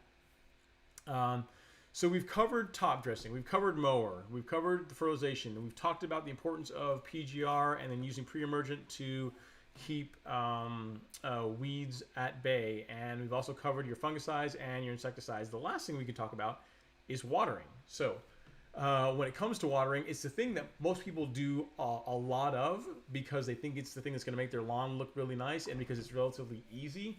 But if your lawn is super healthy, I mean, outside of summer months when it's seeing some stress, like it's not the most important thing at all when it comes to having a really nice looking lawn. You figure Bermuda only needs about an inch to an inch and a half of water per week, so it doesn't take a lot of water to keep it happy. And the better you make the soil, so in other words, if you top dress your lawn, you top dress your lawn, so you're adding some sand to it, which improves the ability of the lawn to hold on to water. And then you're using products like the Caravan, the Carbon Pro G, like that granular carbon product that Miramichi Green makes for Lesco. That's going to increase your water retention, and is really going to reduce watering requirements. So if you're considering, instead of like focusing on just dumping a lot of water on your lawn all the time, focus on improving the soil health. Like get the turf healthy. Apply products to the lawn that are like soil amendments that are going to improve the ability of the soil of the grass to make use of what's in the soil, and you're going to get a better result. So watering is important, but it's literally the thing I talk about last, because it's of those other things. It's the one thing that people do a whole lot of that really doesn't make as much of a difference to their lawn as they think. No insecticide, just grubs. Okay, so Matt, so for grubs, so we're gonna want to add some kind of an insecticide. So try, the one again I would recommend is the Caravan G. Why did I do that? Hang on, I locked my screen. Let me get back here so you guys can actually see me. All right, party fall. Don't have your screensaver go on whenever you are live streaming. So Caravan G is the product I would recommend, because again, it has an insecticide in it. Let me find a link to that. So there's two places where you can get it. If you could find a local place, like if you have a Site One near you, you can go by there. They can probably, if they don't have it in stock, they can get it for you. But as far as places you can get it online, You can get it from Amazon, which it tends to be a little pricier there, or you can get it from Do My Own, which is their pricing tends to be a little bit cheaper. So that is who I would go with for a product that's going to have both a fungicide and also have that insecticide in it. Let's see, Matt Double Kill from Anderson's. That's probably a good product too. I've not used any of the Anderson's products, but I know they make some really good products. I've just never used any of their stuff. Princess Cut Lawn, like the book. Thanks so much, man. So the lens I am using is it's a G Master. It's a 24 millimeter 1.4, and right now I'm shooting with it wide open. So it's a 1.4 f-stop. So that is the lawn that I'm using. The lens that I'm running. So if you want some more questions, just shoot me an email, and I'll talk to you more about my setup. Yep, that's cool, Cheryl. Yeah, so again, Caravan G, again, it's a great product. It's one that I really like, because the thing I am about, even though it seems like I do a lot of stuff to my lawn, I'm about easy, right? So like even when it comes to like my PGR applications, you can get really hardcore where, you know, there's like, if you're really being super geeking out on your PGR applications, you can you'd use like the Greenskeeper app, so you can track like your growing degree days and know exactly when you need to reapply PGR. Typically for me, once I start applying it in early May, I just apply it monthly. So T-Nex really has an efficacy period of typically 3 to 4 weeks thereabouts. So really what I do is just once a month, like T-Nex is going down. So I have my routine. So my T-Nex goes down along with a liquid fertilizer to try and prevent some of the yellowing that you get with T-Nex. And now that I've learned about carbon products, or I started using carbon products, that's going to be something I'm going to add to my monthly regimen. So for me, the reason why I recommend Caravan G so much, not because it's necessarily the absolute best product. Like you can get like some products that are only insecticides that will do a great job, but I'm just about simple, right? So, and that's why a lot of the products that I recommend tend to be granular as much as possible, because most people have a spreader, right? Like getting a spreader is pretty easy. You can get one from Amazon. You can go down to Home Depot and pick one up pretty cheap. But as soon as you start getting into adding, you know, liquid products, you know, when you're having to start like, you know, mixing and worrying about measuring properly and getting your rates right and all this kind of stuff, that can be intimidating for a lot of people. So versus always like recommending the absolute best product that might be like a specialized product for a given thing, I tend to recommend things that will work. They're going to do a great job. It's going to solve the problem, and that in most cases are easy to apply, right? So that's my big thing: ease of use. So it's cool. It's cool. You guys can still see me doing the lock screen. I got like a hot corner on my Mac that when I move my mouse there it locks. So I'm glad that the live stream didn't go away. Hey Dalai Lama's T. I've talked to you sometimes during the comments. Thank you so much for checking in on the channel. So guys, so now I got a question for you guys. So for your lawn, what did you guys do differently this year to help improve your lawn this season? So it might be you top dressed your lawn. It might be you switched to a different fertilizer. It might be that you went from like cutting it with a rotary mower to a real mower. It might be you didn't change anything else other than picking up your mowing frequency. Like what have you done this season that you changed in your lawn that's made a huge difference? I'd be interested to hear about that. Let's see. So Neil asks, hey, we're on where do you buy the brand Supreme Green? I live in the Atlanta area. So the place where I get brand Supreme Green is a place called Central Turf and Irrigation. They are in Buford, Georgia, but I think they have locations in other parts of the city too. So it's called Central Turf and Irrigation, and I will, so let me give you the link here. So let me bring that up for you guys real quick. So yeah, these guys, Central Turf and Irrigation, this is who I use, and I'll give you a link right there. And the guys there are super helpful. They're really nice guys, always willing to answer questions. They mainly carry irrigation supplies, but they're a good place to go to because they carry the brand Supreme Green, and they also carry ProScapes. If you're looking for the very ProScape, the same one that I'm using, and you're interested in the brand Supreme Green, they carry both of those, and their prices are really good. And again, the guys are super helpful. So you definitely want to check them out if you're looking for for that particular one. Now, Brand Supreme Green is a really good product. It's 9% nitrogen and it contains some iron, but there are other products that are out there that are alternatives that do a great job. Like let me see here. I've got one listed here. So this is an alternative you can get off of Amazon that from a makeup standpoint is very similar, like this product that I just put in the chat.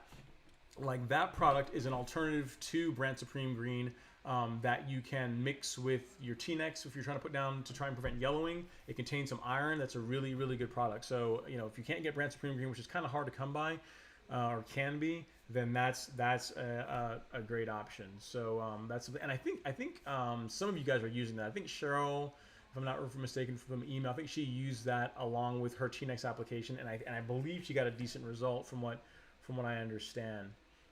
So let's see. LeBron says the biggest thing that made a huge difference for me was putting Milorganite on my lawn. That's awesome, LeBron. Again, Milorganite. A lot of people want to hate on Milorganite, but it's a really, really good fertilizer. So are there better options? Yes. Are there like I think Anderson's makes a really good organic fertilizer that's great. Again, a lot of the ethos or what I try and push for on my channel are products that are relatively easy to come by. So you can get them on Amazon or you can go to Home Depot and pick them up. And they're easy to apply and that you're going to get a good result with. And Milo is a great product. The biggest problem with Milorganite now is that the price of it has gone up so much that it's become more and more difficult to justify the price. Like right now, I think a bag of Milo at my local Home Depot is almost $17 a bag. It's like $16, $17 a bag, which is getting up there, right? Because it doesn't go that far. Like if you put down Milo at rate, it covers something like 2,500 square feet. So, you're looking at my lawn. If I put down Milo at rate, I'm looking at 5 bags. So it's like $100. It's like $100 to do one fertilizer application to my lawn, so it's kind of pricey. That's the one negative I'd say that Milorganite has going for them is that the price has been going up a lot, but it's a great product. It's got a little bit of iron in it. It's slow release, and honestly, that's what's going to go on my lawn. Like literally, after the fertilizer application that I just did with the Country Club, the Lebanon turf fertilizers, like when my lawn goes to bed in a couple months, the last thing that's going to go on it is Milo. So it's just something to consider. Just because it's been around for a long time doesn't mean that it's not effective. It's been around for a long time for a reason. It's been used a long time for a reason. The only thing I'd say is that if you have a really big lawn, it might not be the it's definitely not cost effective. That's what I would say. Terry, have you ever been to Augusta? I have been. I've been to Augusta National. I've been on the course during the Masters. So I think it's Wednesday. It's on Wednesday. They do a par 3 tournament or a mini par 3 challenge, and I've been there during that. I've never actually been there during the actual tournament rounds, like Thursday through Sunday, but I've gone for that. And it's like, honestly, that's a big inspiration, because if you have not seen grass until you set foot on the fairways, or just you walk along the fairways of Augusta National, it is something to see. You can't really describe it. You have to see it. It's one of the most beautiful places I've ever been. The grass is incredible. Like when you walk on it, the color, all of it looks amazing.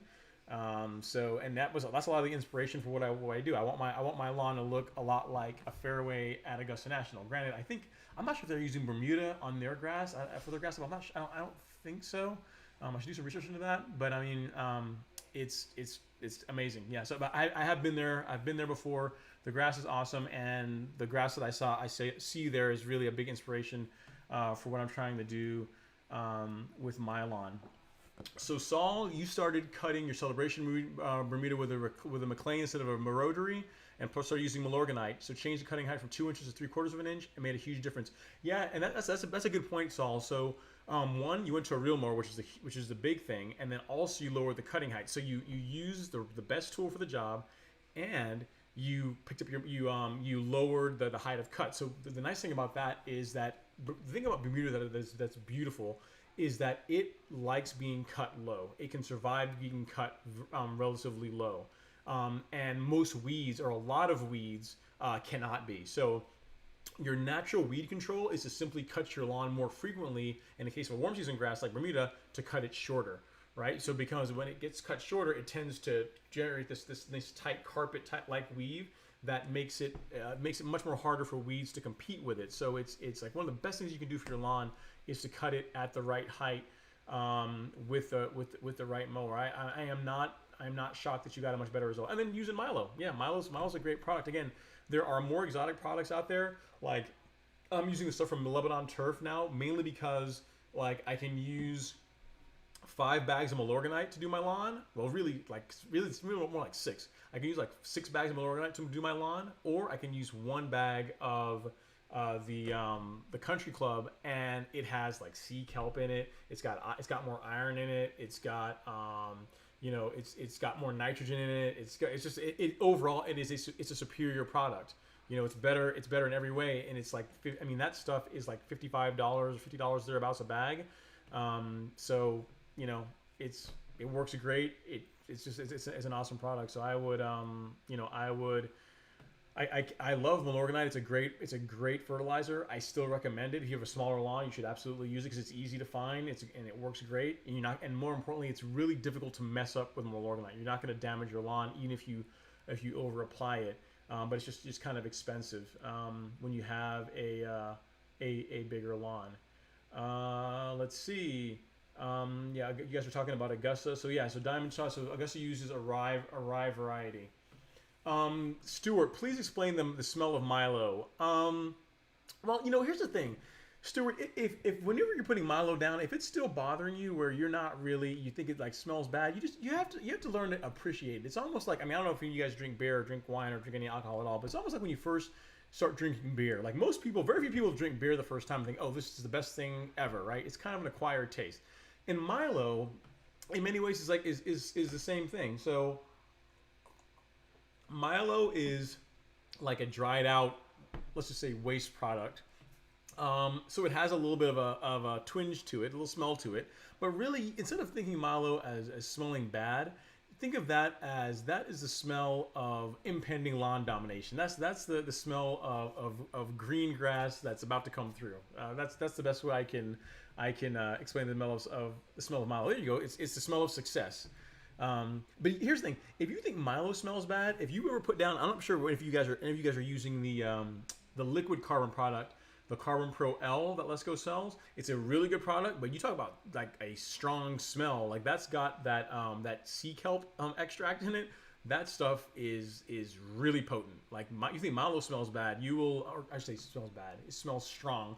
The Carbon Pro L, you will know when you crack that jar open. You crack that bottle open, it's going to do well. Yep. Let's see.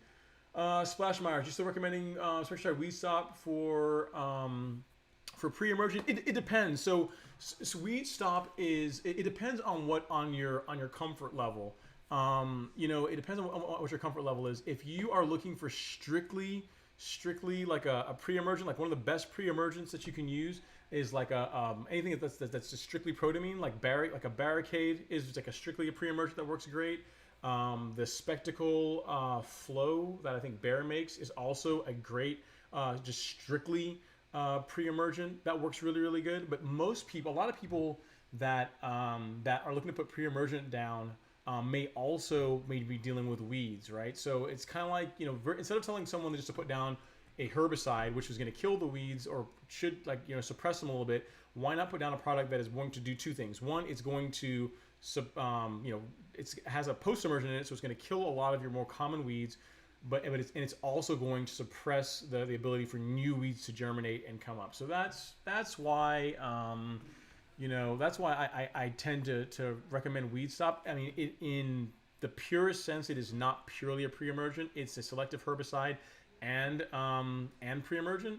But it's one that in most cases solves the problem that most people, whenever they ask you a question, are trying to solve. So you can use just strictly a herbicide. If you're trying to be super hardcore, right? If you're trying to use like the best of the best, you could use like a Tribute Total from Bayer, which is a really, really good selective herbicide. And then you could use like the Bayer, like the Spectacle Flow. So you have like a really an excellent pre-emergent and an excellent selective herbicide. But then you're talking about $700 worth of product. So it's super expensive. And yes, they do work better. But like, if I tell like a viewer that, yeah, hey, you're gonna have to get a backpack sprayer and you're gonna have to buy, $700 worth of like products for just 2 products to take care of like weeds in your lawn, they look at me like I'm crazy. And honestly, like the weed stop for most people produces a result that's good enough. So that's why I still, I recommend that. It's not the absolute best, but it tends to produce a good result for most people, which is why I go with that. Let's see what else we got here. Ron, the grubs on Alex's lawn look like a second instar black beetle. You might need a 24 curative carbil or dialogues before they go deeper for winter. I will look into that. SMK. We actually with Alex, we haven't put down another application of Caravan G on his lawn. We haven't put that down, but I'll look into that product. That's a good recommendation. We'll look into it. Actually, let me copy that comment and save that for later to look at. Because yeah, we definitely don't want, like next year, I don't know if I'm gonna be able to convince Alex to top dress his lawn again. I think I know he loves the way it looks now. I'm not sure if he's still on here. I know he loves the way his lawn looks now, but like one more top dress and it's gonna be perfect. It's gonna be awesome. But at any rate, I don't want him to come out of like dormancy next year and have to have like a grub worm or some kind of insect problem. So I'll definitely look into that. Thanks so much for the recommendation. Let's see. Lon Smith says, "Hey, when you have a chance, what's a good liquid and granular product for grubs? Is it too late to treat for grubs?" No, it's not too late to treat for grubs. There's a product for liquid products. You can use. I think Scott's makes a product called Grub. Is it called Grub X? Also, I think that's their thing. Like, don't make me lie to you guys. I think that's what they call it. Yeah. So Grub EX. There you go. So that's another product that works really well against that will work against that's again a specialized product just for grubs. I will send you a link here. Let me see if I can find that. Yep. So this is what you can use as far as a granular option. What I've used for grubs are 2 products, and it's not the Grub EX. The product that I've used again is the Caravan G. And in the past, I've also used a product called Milky Spore. Milky Spore works well, but if you have an issue where you're actually dealing with active grubs now, then either the Caravan G or the Grub EX, the thing I just linked, is going to be probably a better option. This is what the bag looks like in case you want to go to Home Depot and try and pick it up. Like that is what that looks like, because this is designed to treat like an active grubworm infestation. Like the Milky Spore product, which I haven't really spoken about or shown, is more of a preventative product. It's something that takes a while to build up in the soil to treat grubworms. So yeah, just something to consider. I would go with that. As far as liquid grubworm treatments, I've never used anything liquid for grubs, so I don't really have a recommendation for you. But what you can do, Lamont, if you don't mind, I'll research that and get an answer for you. So what you can do is send me an email here. So that's my email address at ron@ron-henry.com. Send me an email there and just say, hey, this is Lamont from the live stream, and I'll look into some good options for liquid products for grubs, and I'll get back to you unless someone here in the comments here chimes in. But that's how you can reach me. Ned, what was your overseed question? Would you mind asking it again? I'm gonna scroll back up here so I can find it. Let's see. Oh yeah, I see it here. Will my total 10-pound dog mess up my overseed too much? More concerned of his running around on it. His poop and pee is minimal. Kind of a hard question to answer. It depends on like how active he is. I mean, ideally you don't want the soil being like largely disturbed and like tilled up and like raked around when you're trying to get seeds to germinate. So it depends on how active the little guy is. I'm not. It's a tough question. A tough question to answer. If you can keep him off the lawn, or maybe keep him just to one area, maybe that'd be better. But I mean, it shouldn't materially affect your overseeding, honestly. Like unless he's out there like digging stuff up, or he or she is digging stuff up, like digging up the lawn, like that kind of thing. It shouldn't make a huge difference. It shouldn't do a lot of damage to your overseeding. Let's see. PK says, I have a section of my property that doesn't get a ton of sun, maybe 4 hours worth. Have you found a type of Bermuda or even Zoysia that could survive and thrive? Man, not really. I could tell you Zoysia. Zoysia is a little bit more shade tolerant than Bermuda, but all grass, all warm season grass anyway, needs a good 6 hours or so of direct sunlight for it to do well. Like it will you might be able to get it to grow, but it's always going to be thin. It's never going to look as nice and green and dense as the rest of the lawn. So I'm not sure how big of an area you're dealing with on your property that doesn't get the sun. If you didn't tell me like what's causing you to not get sun. If it's a tree, you might try thinning out the canopy some, like like doing some things to try and get some more sunlight in there.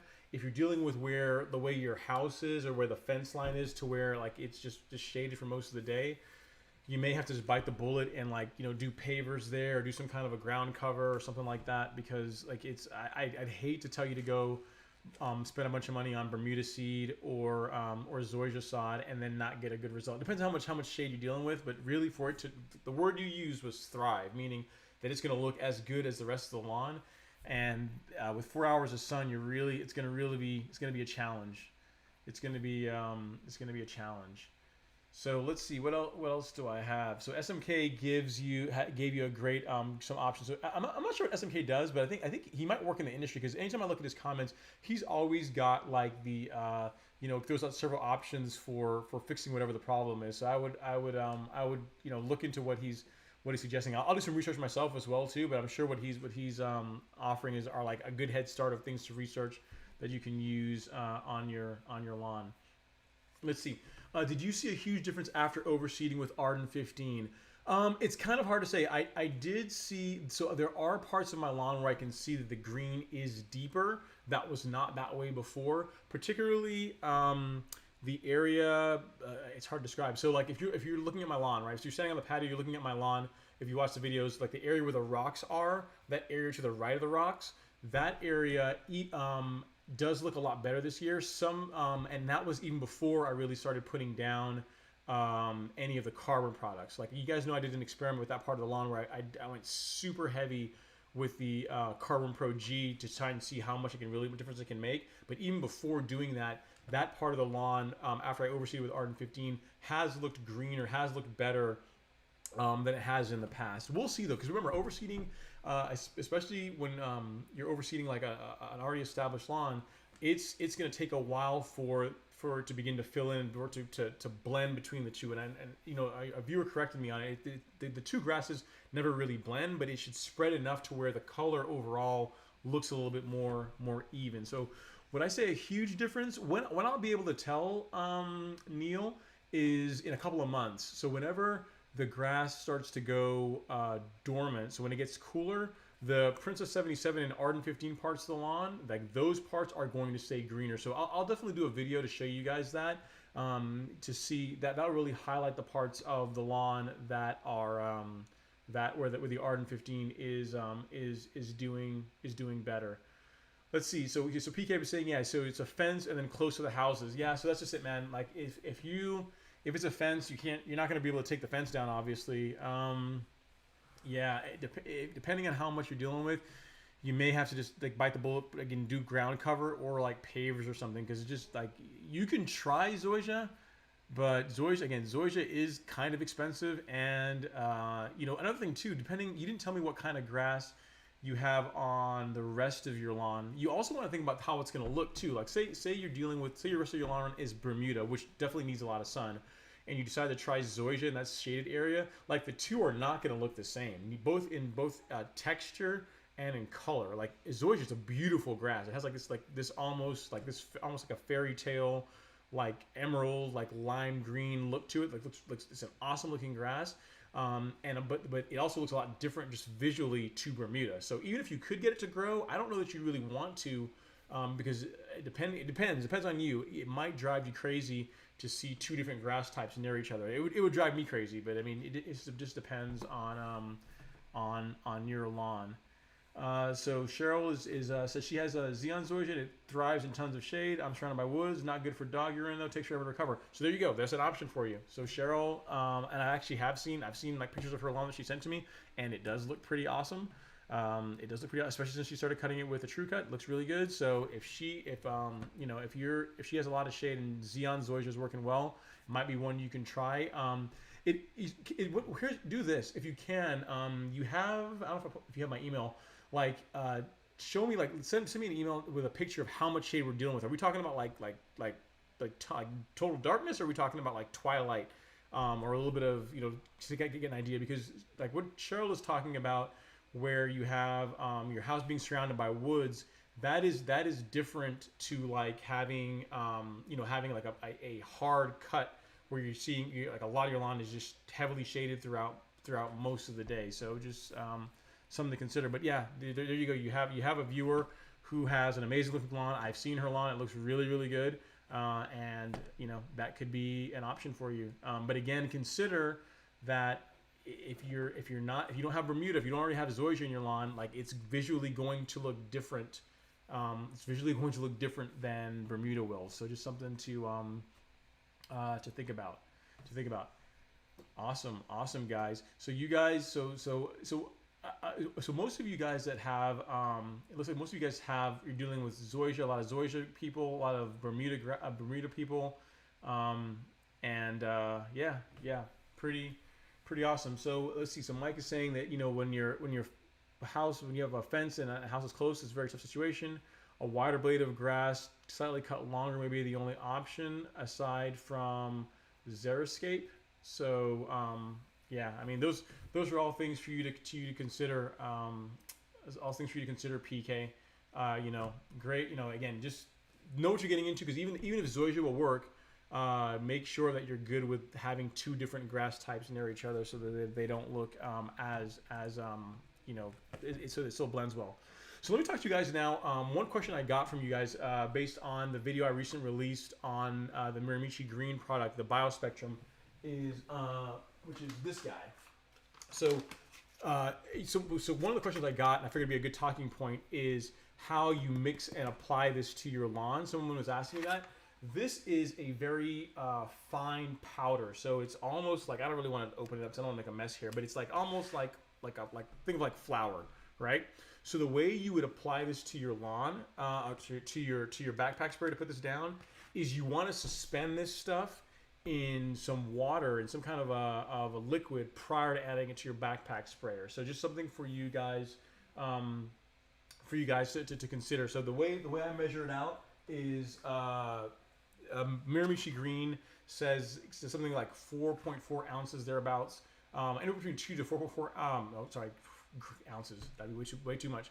Grams of this product per 1,000 square feet, and what that really equates to is a spoonful. So what I use one of these guys. I'll get out of here so you can see. So one of these, just fairly just leveled off.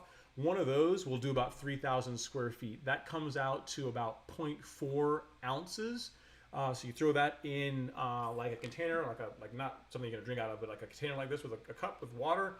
You suspend it, mix it around, and then add this slurry, which is gonna have this product suspended in it, into your backpack sprayer along with whatever you're applying, and then you're good to go. So it was a question that I got a couple of times in the comments, and instead of trying to explain that, which is kind of hard to do in comments, I figured I would just show you guys really quick. So that's how you use the BioSpectrum. And as far as why you'd want to use something like that, all you're doing is you're adding healthy bacteria, microbes to the soil, and what that does is kind of like how Milorganite works, is they help break down the fertilizer or anything that's in the soil and make that available to the plant. So kind of like how the reason why Milorganite only works in temperatures really at 55 degrees and above is because that's with the temperature when those microbes really become active and can break down the fertilizer, and then again make the nitrogen, make all those macronutrients and iron, all that kind of stuff available to the grass for uptake. So this is kind of a cool way to augment that. Is something else that you guys can consider, and we'll see, guys. You guys will see in the update video, which should be next week, the results of using the BioSpectrum and the other product that I tried out from Miramichi Green. Let's see. So Alan says he just moved into the neighborhood and his lawn is all fescue, Mr. Bermuda. I get it, man. Like I've not I've not had a fescue lawn. There are a couple of like churches around here that have a tall fescue, and they I can't imagine their water, but they put a ton of water down on that to keep it looking nice. It's a pretty looking grass, but I like Bermuda. I mean, Bermuda is an awesome grass because it's a great grass to learn on. Like Zoysia, like the grass that Cheryl has is like it's a very really it's like a Cadillac grass. It's a really nice, beautiful, awesome, amazing looking grass from a visual standpoint. But it is not tolerant of mistakes. So whereas with Bermuda, if you over fertilize it and you you supposed to fertilize it, you burn it, or you go too far on application of some products. Like Bermuda is incredibly hardy. It's really hard to kill, and it recovers really quickly because it grows so quickly. Something like like a Zoysia, like kind of like what Cheryl is using, or some of you other guys that have like Zoysia lawns. It's a beautiful grass, but you got to be a lot more careful like what you apply to it and how you apply it, because you are much more likely to run into issues with the grass burning. With the grass taking longer to recover if you mess up. It's not going to bounce back. Like Alex's lawn, you guys have seen some of the videos where they have a dog, and whenever she goes out and she pees at the lawn, it'll burn spots of the lawn. But really, like 2.5 weeks later, you can't really tell that anything ever happened. With Zoysia, that would not be the case. With many grass types, that wouldn't be the case. So, yeah, guys, it looks like that's all the questions you guys had. I mean, I'll stick around for a little bit longer to take a few more questions and answer anything else that you guys are you want to come across. But I wanted to to take some time to really to live stream with you guys. You guys tell me, is this helpful? Is the format good? I'll look in the comments to see like what you guys thought about it, what I can be doing differently to help improve it and get you guys a better result.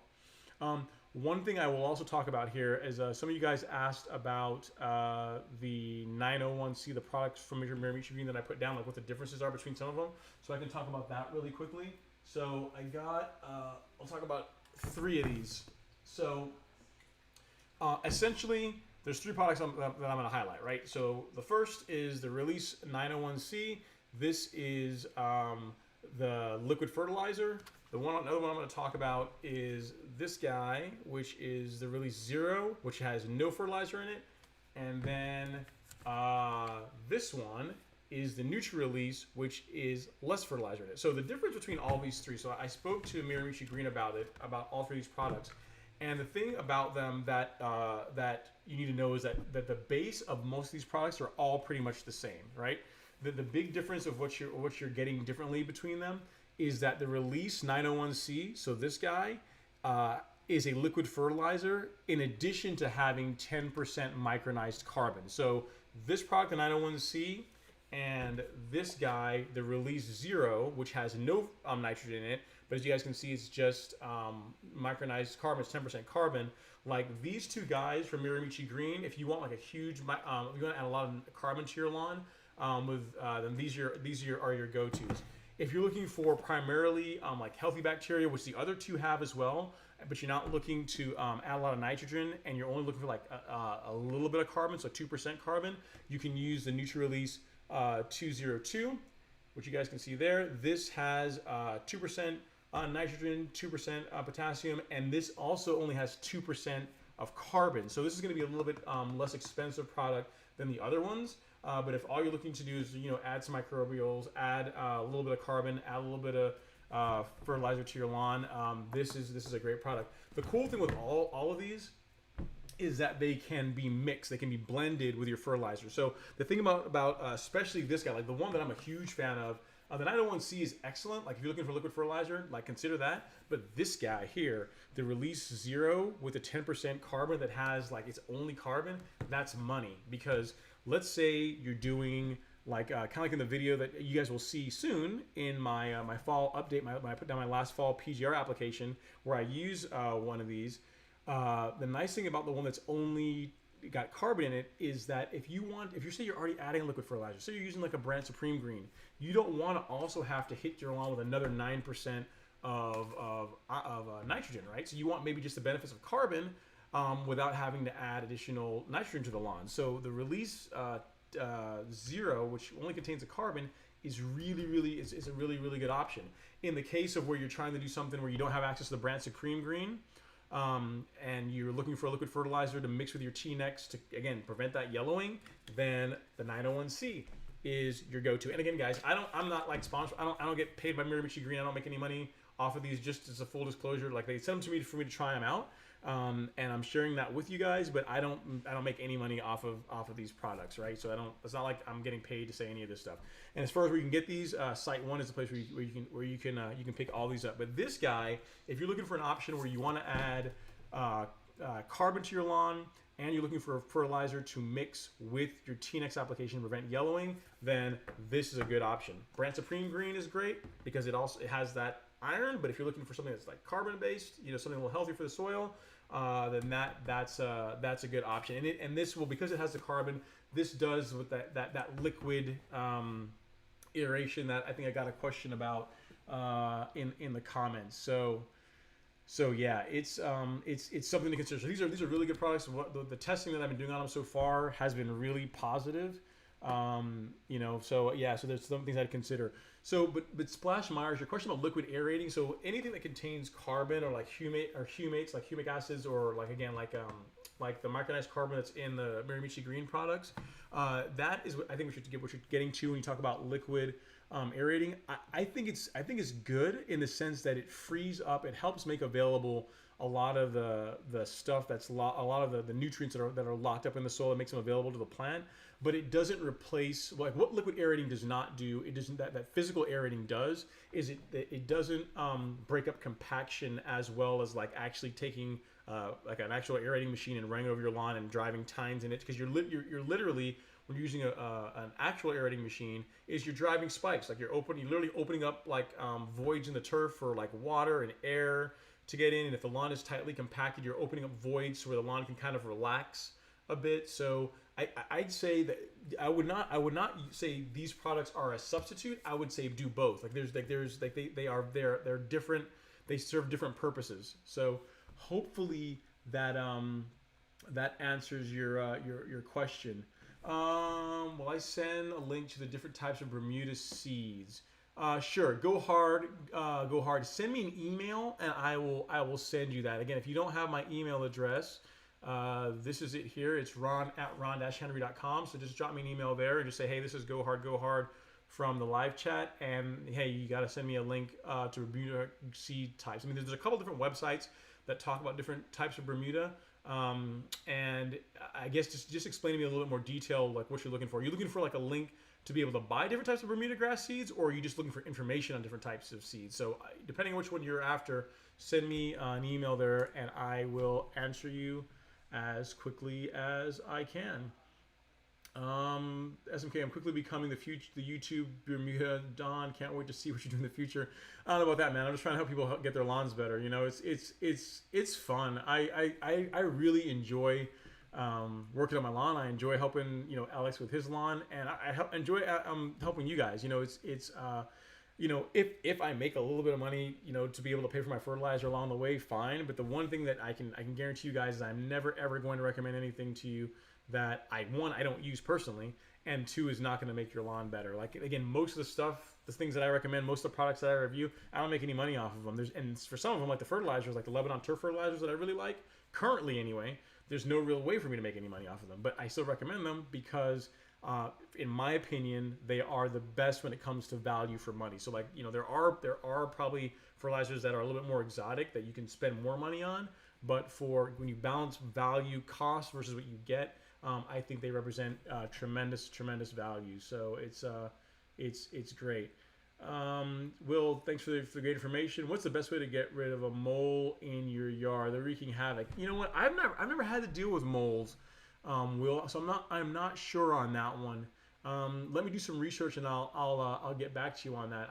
I'm not sure with mole. I don't think an insecticide isn't gonna do that. I mean, I guess you could kill whatever their food source is. That may be a way to try and get rid of them. But I am not sure on that one. I don't want to throw out an answer off the top of my head and just make something up. I am not sure on that. But I will research it, and I will make a note of your question, and I will get a response to you, because if you have that question, other people probably have it too. So that's a great question for future content. So you guys think I'm helping you guys out. You guys are really helping me out, because now I'm getting some great ideas for future content, because if someone has a question, you know, a lot of people probably end up having that. What ended up being the water issue at your buddy's house? You were fixing up his lawn, but they're going to... Yes. So, Josh, I filmed an update video earlier this week on Tony's lawn. What it ended up being, it was the water main was messed up. So they ran a new line from the meter to his house. So they did dig up the Bermuda, they trenched it and added a new line. So it was that was a problem. A good benefit of doing that, and you guys are kind of getting to learn this ahead of time, because you're I mean, I'm not really saying any of this until the video was coming out, but since you guys are in the live stream, you get to find out first. That is that in addition to fixing the water leak that he had, the issue with the main, they also fixed his irrigation. So now he's got like functioning irrigation. He's good to go, and his lawn is recovering pretty nice. It's looking really good. That shaded area is still not. I think it's going to end up being ground cover. But yeah, it was an actual leak, a problem with the main, and they got it taken care of. Hey Cedric, what's going on, man? It's great. Thanks for chiming in. It's great to see you to popping in the chat. Thanks so much for coming in. But yes, Josh, you're going to see a video coming out here soon with an update to Tony's lawn. You are going to see that. Matt G, any plan to overseed this winter? No, I don't.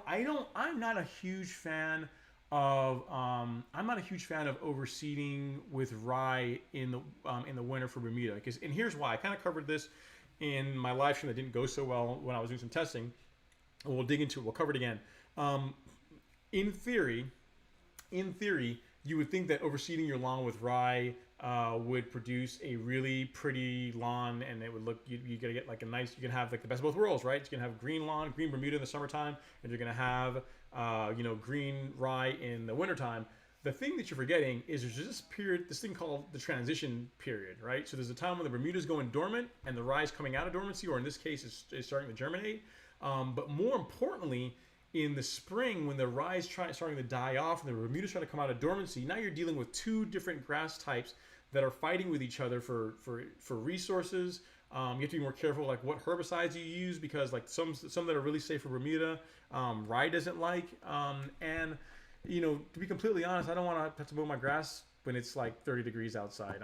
I like mowing, but I don't like mowing in the cold. Like I'm originally from the Caribbean, and I don't like cold weather. Like anything below 65 degrees, I consider officially cold. So the idea of mowing in the winter is not something that I want to do. But mainly, the main reason why I don't like overseeding, or I personally don't do it, is because I've seen lawns where it's been done, and the lawn just doesn't look good, man. Like whenever. Not so much whenever the Bermuda's going dormant, like the fall, and in the fall time when the Bermuda's going away and the rye's coming up, that part's not so bad. It's in the spring. It's in the spring where you have the problem when you're wanting the rye to go away, you're wanting it to die off, and then for the Bermuda to come out of dormancy. And I guess there are some people that say, yeah, you can just apply a selective herbicide to kill off the rye, and that will help the Bermuda. But it's just too much, man. And the thing is, Bermuda, honestly, in the winter, looks really cool. Like it looks when it's fully dormant. If you cut it, it has like this nice gold brown look to it. It looks nice. I think Bermuda in the wintertime actually looks pretty good. And I don't have to mow when it's freezing outside. So that's really the big reason why, because I'm lazy. I don't want to have to mow in the wintertime. So there you go. So that's a good point. Yeah. So Lamont says that once you get rid of the grubs, the molds will leave. So that's something to consider. Will. If I don't have problems with mold, it's probably because I don't have grub worms, issues with grubs in my lawn. So if moles are eating grubs, there's your answer. We kill the grubs, we get rid of them, which there are a lot of options for. I linked some earlier. The Grub EX, like this product here. This product is a great product for getting rid of grubs. Another product that I like a lot is the Caravan G, because that's a combination fungicide and insecticide. That is a good option too, and you get like 2 in 1. So if you're going to go with that particular one, you can get the Grub EX here on Amazon. That is the Grub EX right there. That would be a great option for getting rid of it. Let's see. So what is the picture on my lawn? What is the picture on my wall? Which one, Josh? The one here This one, what that is a icons of the internet. Let's see if I can take that to you guys. I can switch to another camera here. What that is, hopefully you guys are seeing that. What this is a poster of icons of the web, and this was, I think, done like in 2012, 2011, 2012, and it represented the size of the icon is based on which of the web service was the most popular at the time. And I actually won this at a conference called Black Hat that's in Vegas, held in Vegas every year. And this is it's collectible because there's only 15 of these in existence, and I have number 2 of 15. So this is a cool product. So, or a cool poster, cool picture. So yeah, so hopefully you guys that answers your question as far as what that picture is. Cool. Switch back to my main camera. Let's see. So Alec asks, what grass type would you pick for a golf course lawn in a cool season territory?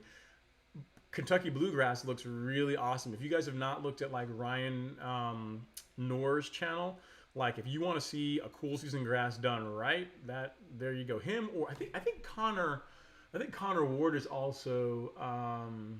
I think he's also KBG's too. So check out either of those guys. Check out either Connor Ward or check out Ryan Knorr. Either of those are great channels for getting guidance on cooler season grasses. And Kentucky bluegrass looks amazing. That is probably, if I lived up where it was cold and I wanted like a lawn that's gonna give me that golf course lawn look, I would probably go with Kentucky bluegrass. It's an amazing looking grass. Great to see you, Ron. Just put down some Carbon Pro G. Awesome, Jeremy. You are gonna like it. You're not gonna hate that. The cool thing about Carbon Pro G, and I've not really covered this, is that and again, I've gotten in talks with Miramichi Green because I asked them about a lot about the product, like how it works and what the benefits are. Is that the biochar that's in the Carbon Pro G, like that stuff builds up in the soil. So in many ways, when you're putting down like a granular carbon product, so kind of like Carbon Pro G, or like I think Anderson's makes some good granular products, carbon products. Any of those things you put down, like with biochar in them, are going to build up over time and stay in the soil. So like whereas it's not like fertilizer where you're getting a benefit for like this season, or it's going to only work for a few months and then you've got to reapply it. Like carbon, like is enhancing the quality of your soil that has long-term benefits. So you can look at it almost like an investment in improving your soil over the long term. Let's see. Thanks, Ron. Do you have any plans to future collaborate with other YouTubers in lawn care? It seems to be the thing this season. Yeah, I'd like to, man. I mean, I'm still a relatively small YouTuber, but I would I'd love to get with Alan Hayne, like the Lawn Care Nut, or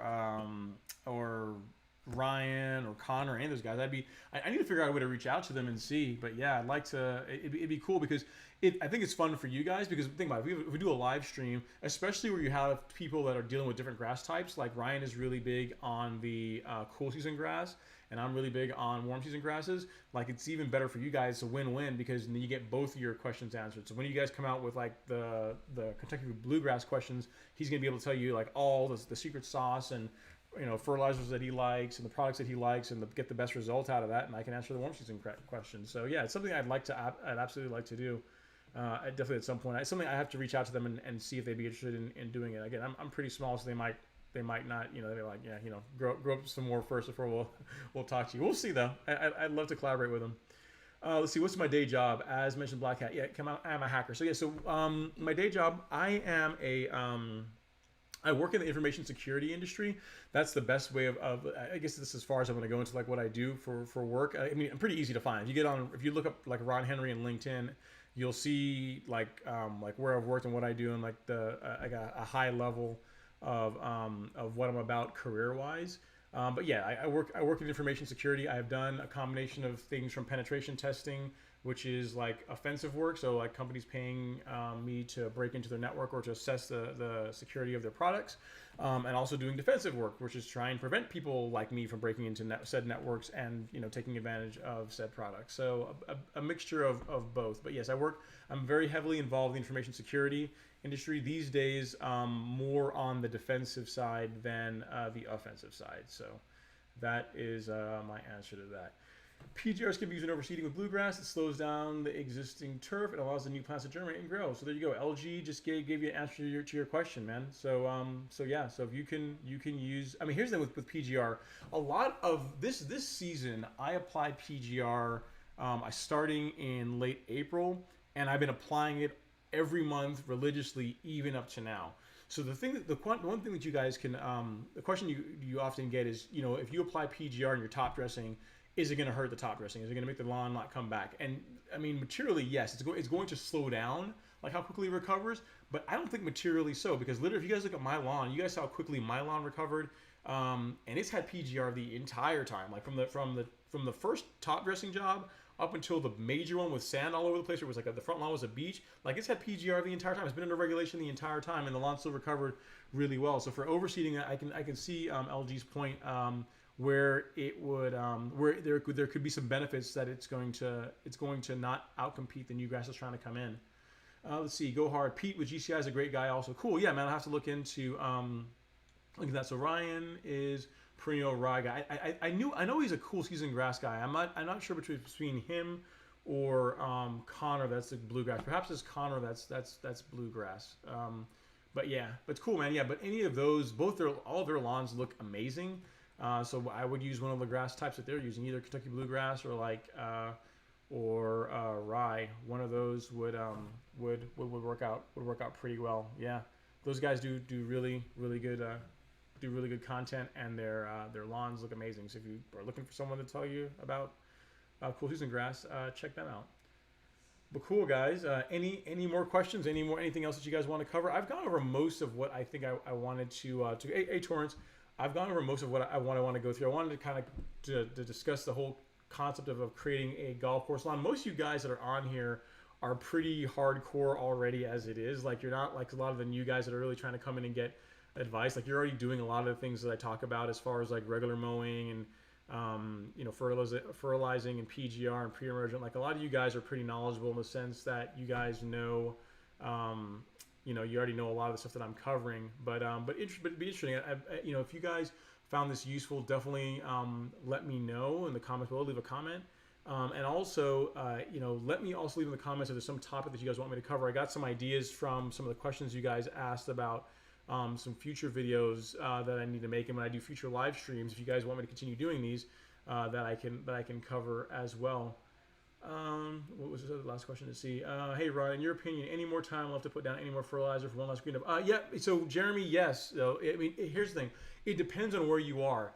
In Georgia, yes. Like, literally a few days ago, both Alex's lawn and my lawn just got a full application of, in my case, the Country Club fertilizer, and in Alex's case, the ProScape. So yeah, there's still plenty of time. So it depends on what temperatures are like where you are and how much growing season you've got left. If you're further north, maybe not so much, because maybe your lawn's already starting to go dormant. But if you're further south, like if you're in Georgia or Florida area where you still got quite a bit of heat still left in the season, then absolutely consider you still can put down fertilizer without issue. When was the last time you can fertilize? Yeah, I've already got that one. Let's see. When's the last time you can fertilize the lawn for winter? I live in Louisiana.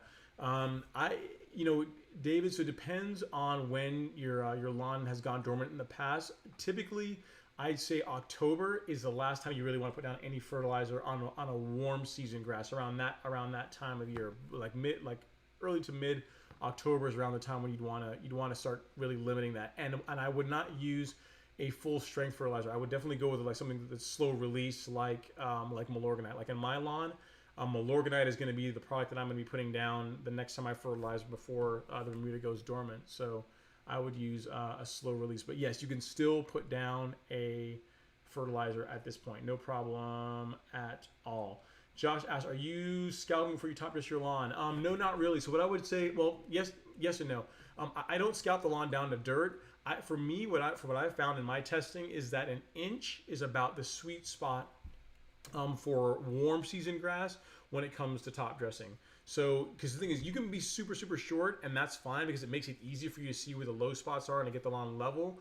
But in the case where you are leveling a slope, like my front lawn, In that case, you want a little bit more grass. You want to make sure there's enough grass so you have something to kind of hold to hold the sand in place. You definitely, if you're cutting your Bermuda at like 2-3 inches, and yes, you need to, in your case, do the equivalent of scalping. But if you're already cutting your grass relatively short, you're cutting at the right height. An inch is about the sweet spot for Bermuda for top dressing, because it's short enough that you can easily see any low spots you have, and it's still tall enough at the same time that you're going to be able to allow the lawn to hold on to any top dressing mix that you put down. Alan, any tips on where to score a great deal on a reel mower? I'm using a Toro. Depends on which kind of reel mower you're looking for. So if you're looking for a true cut, Facebook Marketplace is good. Craigslist is good. If you're looking for a Toro Greensmaster, I got mine from these guys. From Prairie Turf Equipment out of Canada, out of Ontario. These guys, I forget the guy's name. I think his name is Greg. They have a great selection of mowers. Let's see. Let's go over to their walking greens mowers. You can see they carry they carry Jacobsons. They got Toro Greensmasters. You got lots of different options here, and a lot of their stuff is all very, very high quality. They go through it. They do full maintenance on it. They tend to specialize in typically lower hours units. So it's just going to be a better, a unit that just hasn't been beat up too much. And they ship really fast. Like I bought my mower and it took just right at a week from the time they shipped it to the time I got it. So it doesn't take too long. They are great. Yeah, and there you go. Don't forget to hit the like button, like what Cheryl was saying. Smash the like button to help the YouTube algorithm, because interaction helps.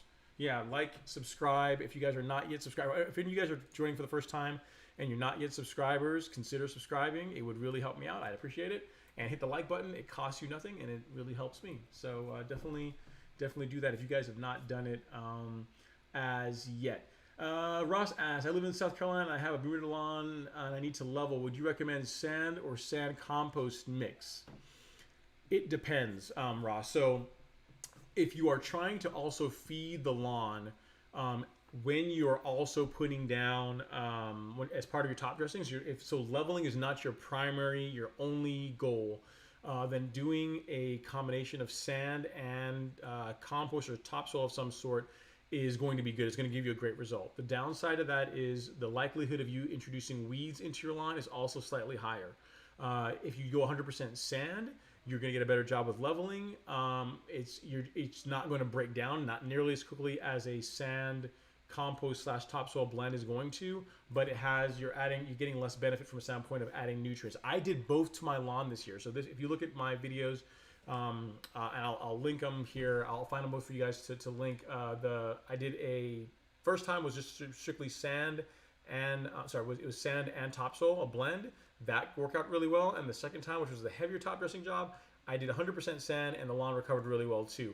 If your goal is to primarily level the lawn, and if you're dealing with a slope, I would bias more towards sand, because sand tends to stay in place better. It doesn't wash away quite as badly as the sand compost blends, and it's better for leveling. It's just going to stay better. You're going to get a better leveling result with 100% sand than you will with using a blend. So Jeremy asks, hey Ron, have you just picked up a Ryobi battery backpack sprayer? No, I have not. I picked up a new sprayer. I have picked up a new backpack sprayer, and it is not a Ryobi. And actually, if you guys want an update video or a video of which backpack sprayer I'm going to be using that I just recently got, just let me know. Say yes in the comments below. And I will I'll make a video on that. I tend to not, I tend to try to not do too many like lawn care product review videos, because they can seem kind of spammy, like I'm trying to push like products and stuff like that. So but if you guys are interested in seeing like what the new sprayer I'm using, which is I can tell you it's pretty sick, it's pretty awesome, just let me know in the comments and I will make a video on it. I will. And in case, to Cheryl's point, if you guys are interested in your very own Stripe Action T-shirt and any other Ron Henry merch, so if you're looking for, Stripe Action t-shirt, want to support the channel, you can get one of these. You've got the official Ron Henry hat, and I have to tell you guys, in white, that is really clean. I really like this. It's not, the big reason why I wear the white in the videos is because, one, it kind of looks cool, and it makes it easier for me to edit because I got something that's always white that I can set my white balance against. So, pro tip there. But yeah, if you guys are looking to support the channel, definitely check out some merch. I've got stickers. What else have I got in there? There's a lot of different things that are in the Ron Henry merch store. I can show you guys that. I'll do a shameless plug here. For some advertising. So if you are interested, you can see right there. This is all the cool stuff. YouTube.com/RonHenry/store, and I've got the Stripe Action T-shirt, the hat, hoodies, a little bit of everything, guys. So yeah, if you guys are looking to support the channel and you want some cool merch and don't mind having, you know, my name and logo on either your mower or your person when you're out mowing the lawn, then feel free to pick some up. I'd really appreciate it. But yes, if you guys are interested in that, I will make a video. Since I'm getting some yeses, I'll make a video on the I'll make a video on the new backpack tray I'm using. It's pretty sweet. I'll put that back up here. Yeah. So the website that for the real mowers is this one, and I'll also link it here in the chat. It's Prairie Turf and Equipment. And if you do go through them, just let them know, let Greg know that, hey, that, you know, Ron sent you.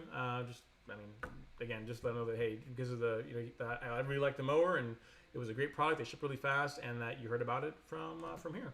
But this is the website that I got my mower from, and you can see, you know, what that looks like. So that's in the description. So yeah, if you're looking for a high quality greens mower, if you're looking for a greens mower, that's where I would go. If you're looking for a true cut, I would go locally, man, because they're literally all over the place. You can get one new at like any of your Howard Brothers.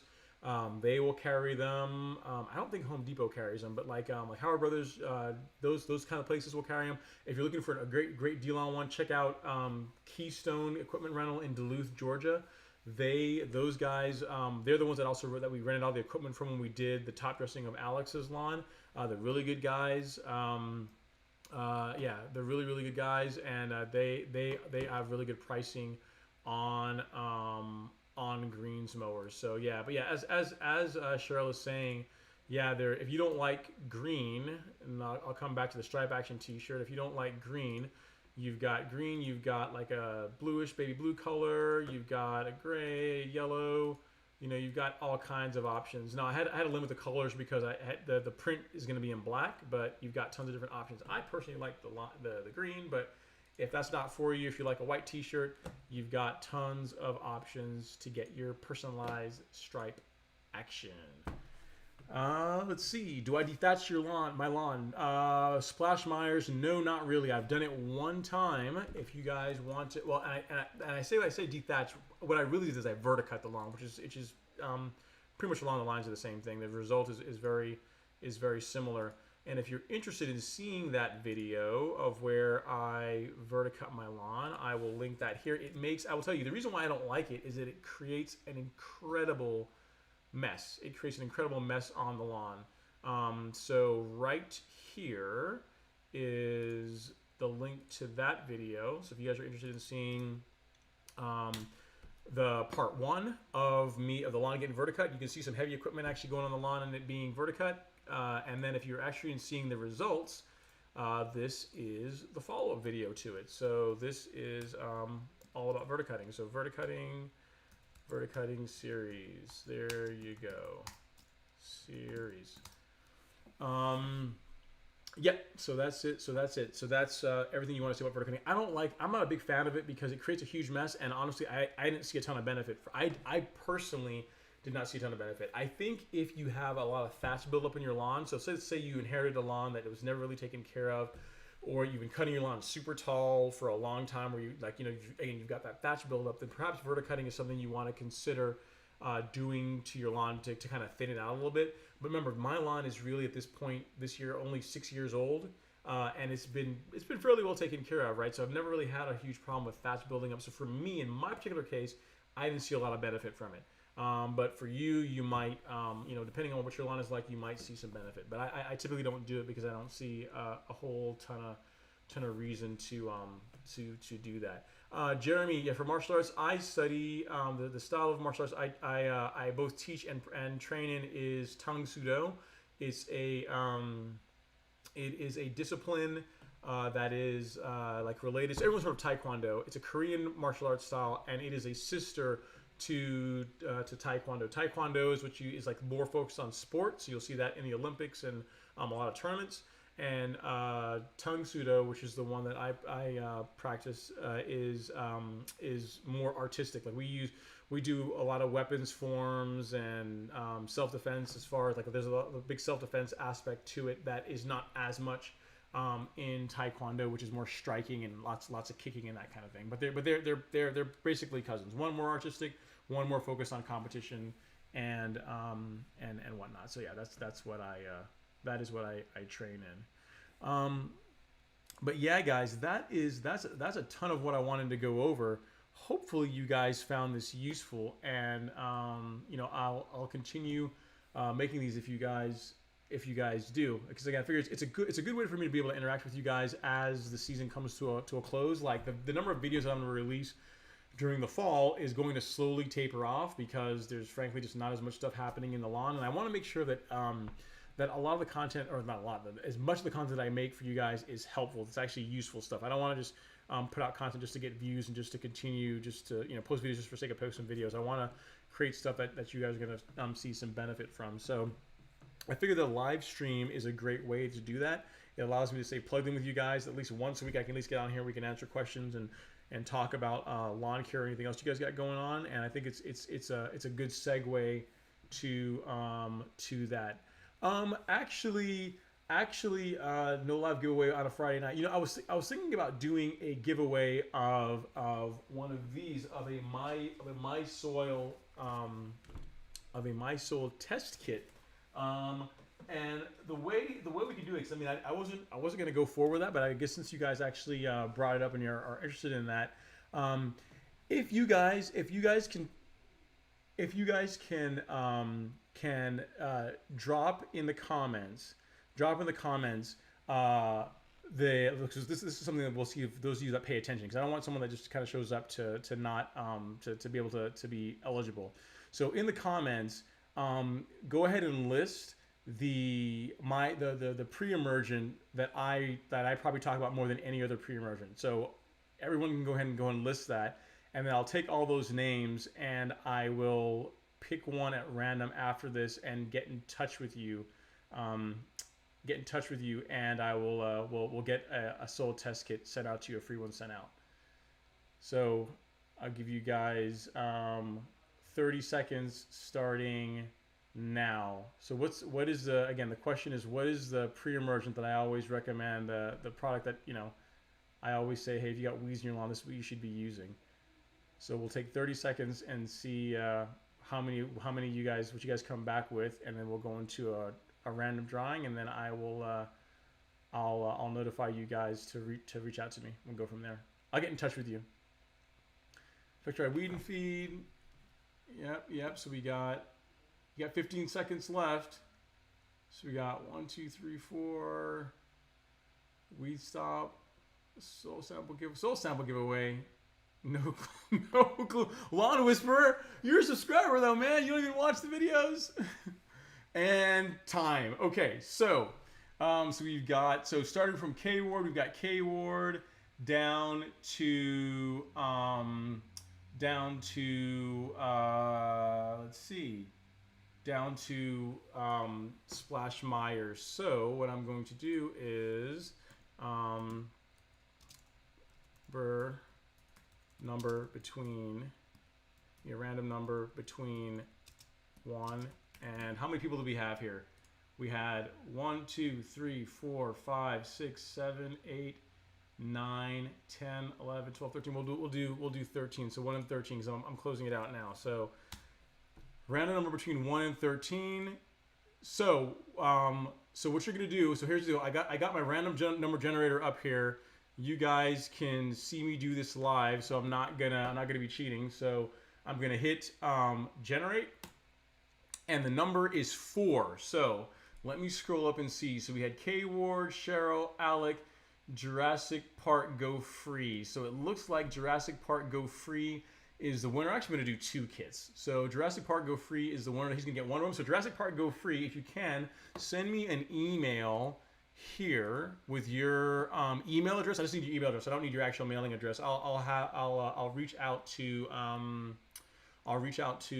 MySoul and have them actually send it to you. So send me an email to that address, and we'll do one more. So we're doing again between 1 and 13. You see this is completely random. I'm going to hit generate again, and the second is numero 8. So who's number 8? So we got let's see, we got K-Word, Cheryl, Alec, Jurassic Park Go Free, Saul, Travis, PK, and is it Splash Myers? Did I get that right? Check me out here, guys. I got K-Ward, Cheryl, Alec, Jurassic,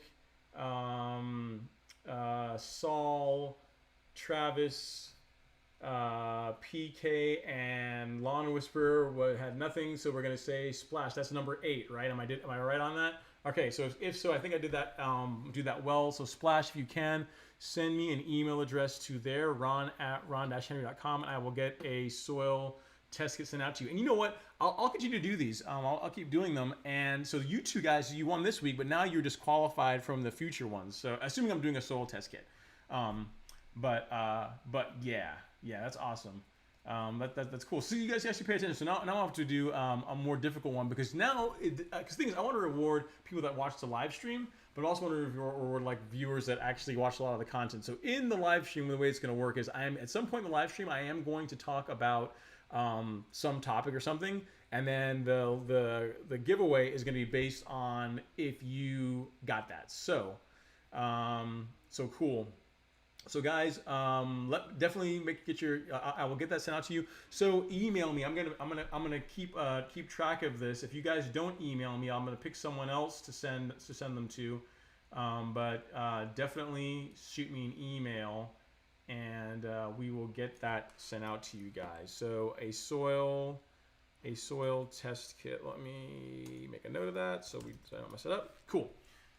Which is important. And if you guys have not seen one of these before, I guess before I sign off, just to show you guys how easy it is to use one of these bad boys, just so we can close it out really quickly. One last thing. But see, PK, you got to jump in next week. Next week you might be the winner. What you get with the My Soil test kit, just so you guys can really see, you get the instructions, which is super easy to use. You get a return envelope, so you don't have to pay for that. You get a this is their it's called ion exchange resin, which is basically a synthetic root. What this does is you put the soil in this, give it a little shake, throw it in said envelope, and mail it out. And in about a week, you're gonna get results, and that will tell you exactly what your lawn will look like. And what the results will look like will be something like this. I can show you guys that real quick so you guys can know what to expect. Which is kind of cool. So I'll show you guys here really quickly what those results will look like. I know I was going to sign off, but I wanted just to share this to you guys. Show you guys this anyway. So let's see. But no, LG, don't give up, man. You're gonna be back. We'll do it again. So this is what your soil test kit your soil results will look like. So you can see what my results look like from June of this year. You've got your pH, nitrogen levels, all this stuff listed. And it's also going to offer recommendations of products you can use to fix said problems in your lawn. So they're super easy to use, and this is why I like them. So they're super easy. So make sure you guys, if you've not soil tested your lawn, pick one of these guys up. They're only like $30. They're not that expensive. If you want to get one before the next live stream, so if you don't want to have to wait to try and win one, if you want to wait to try and win one, then you can simply buy one here. This is the link. This is my link for My Soil. So if you want to get one, you can pick one up there. Let's see. It cannot be the live stream, bro. We support your channel relentlessly. With some of us supposed to be at work when you stream. So it's such a good question. So for those of you guys that are still on, how is this a good time? Like, I mean, I want to do it on a time when it's good for people, and I think the weekend is better. Thanks, Lawn Whisperer. Thanks so much for checking in, man. I really appreciate it. So as far as times, I'm thinking like Friday, or some other day on the weekend, either it be Saturday or Sunday is when I'm thinking that'd be a good time. I'd like to continue doing it Fridays if you guys have no objection to that, but I'm fine with like Saturday or Sunday. The way I'm thinking that Sunday might be bad because people have to work the next day and maybe they don't want to stay up till like we're at 9:30 right now.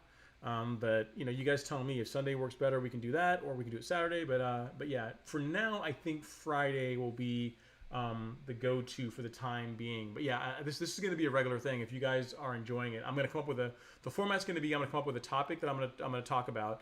And the big thing is that I'm going to be answering your guys' questions. So the topic is really just to share some knowledge. But the core thing is just bring all your questions, and I will do my best to answer them, and you know, to help you guys improve your lawns. Well, guys, thank you guys so much for watching. Thank you guys for tuning in. I think we'll consider this one a success. We got up to like 40-something viewers at one point, which is pretty awesome. You know, I like the interaction. So if you guys have any other questions, think about them, put them in your mind for next week, and I will work on getting that done for you. Again, I appreciate it. I will see you guys next time. Have an amazing evening. Have an amazing weekend.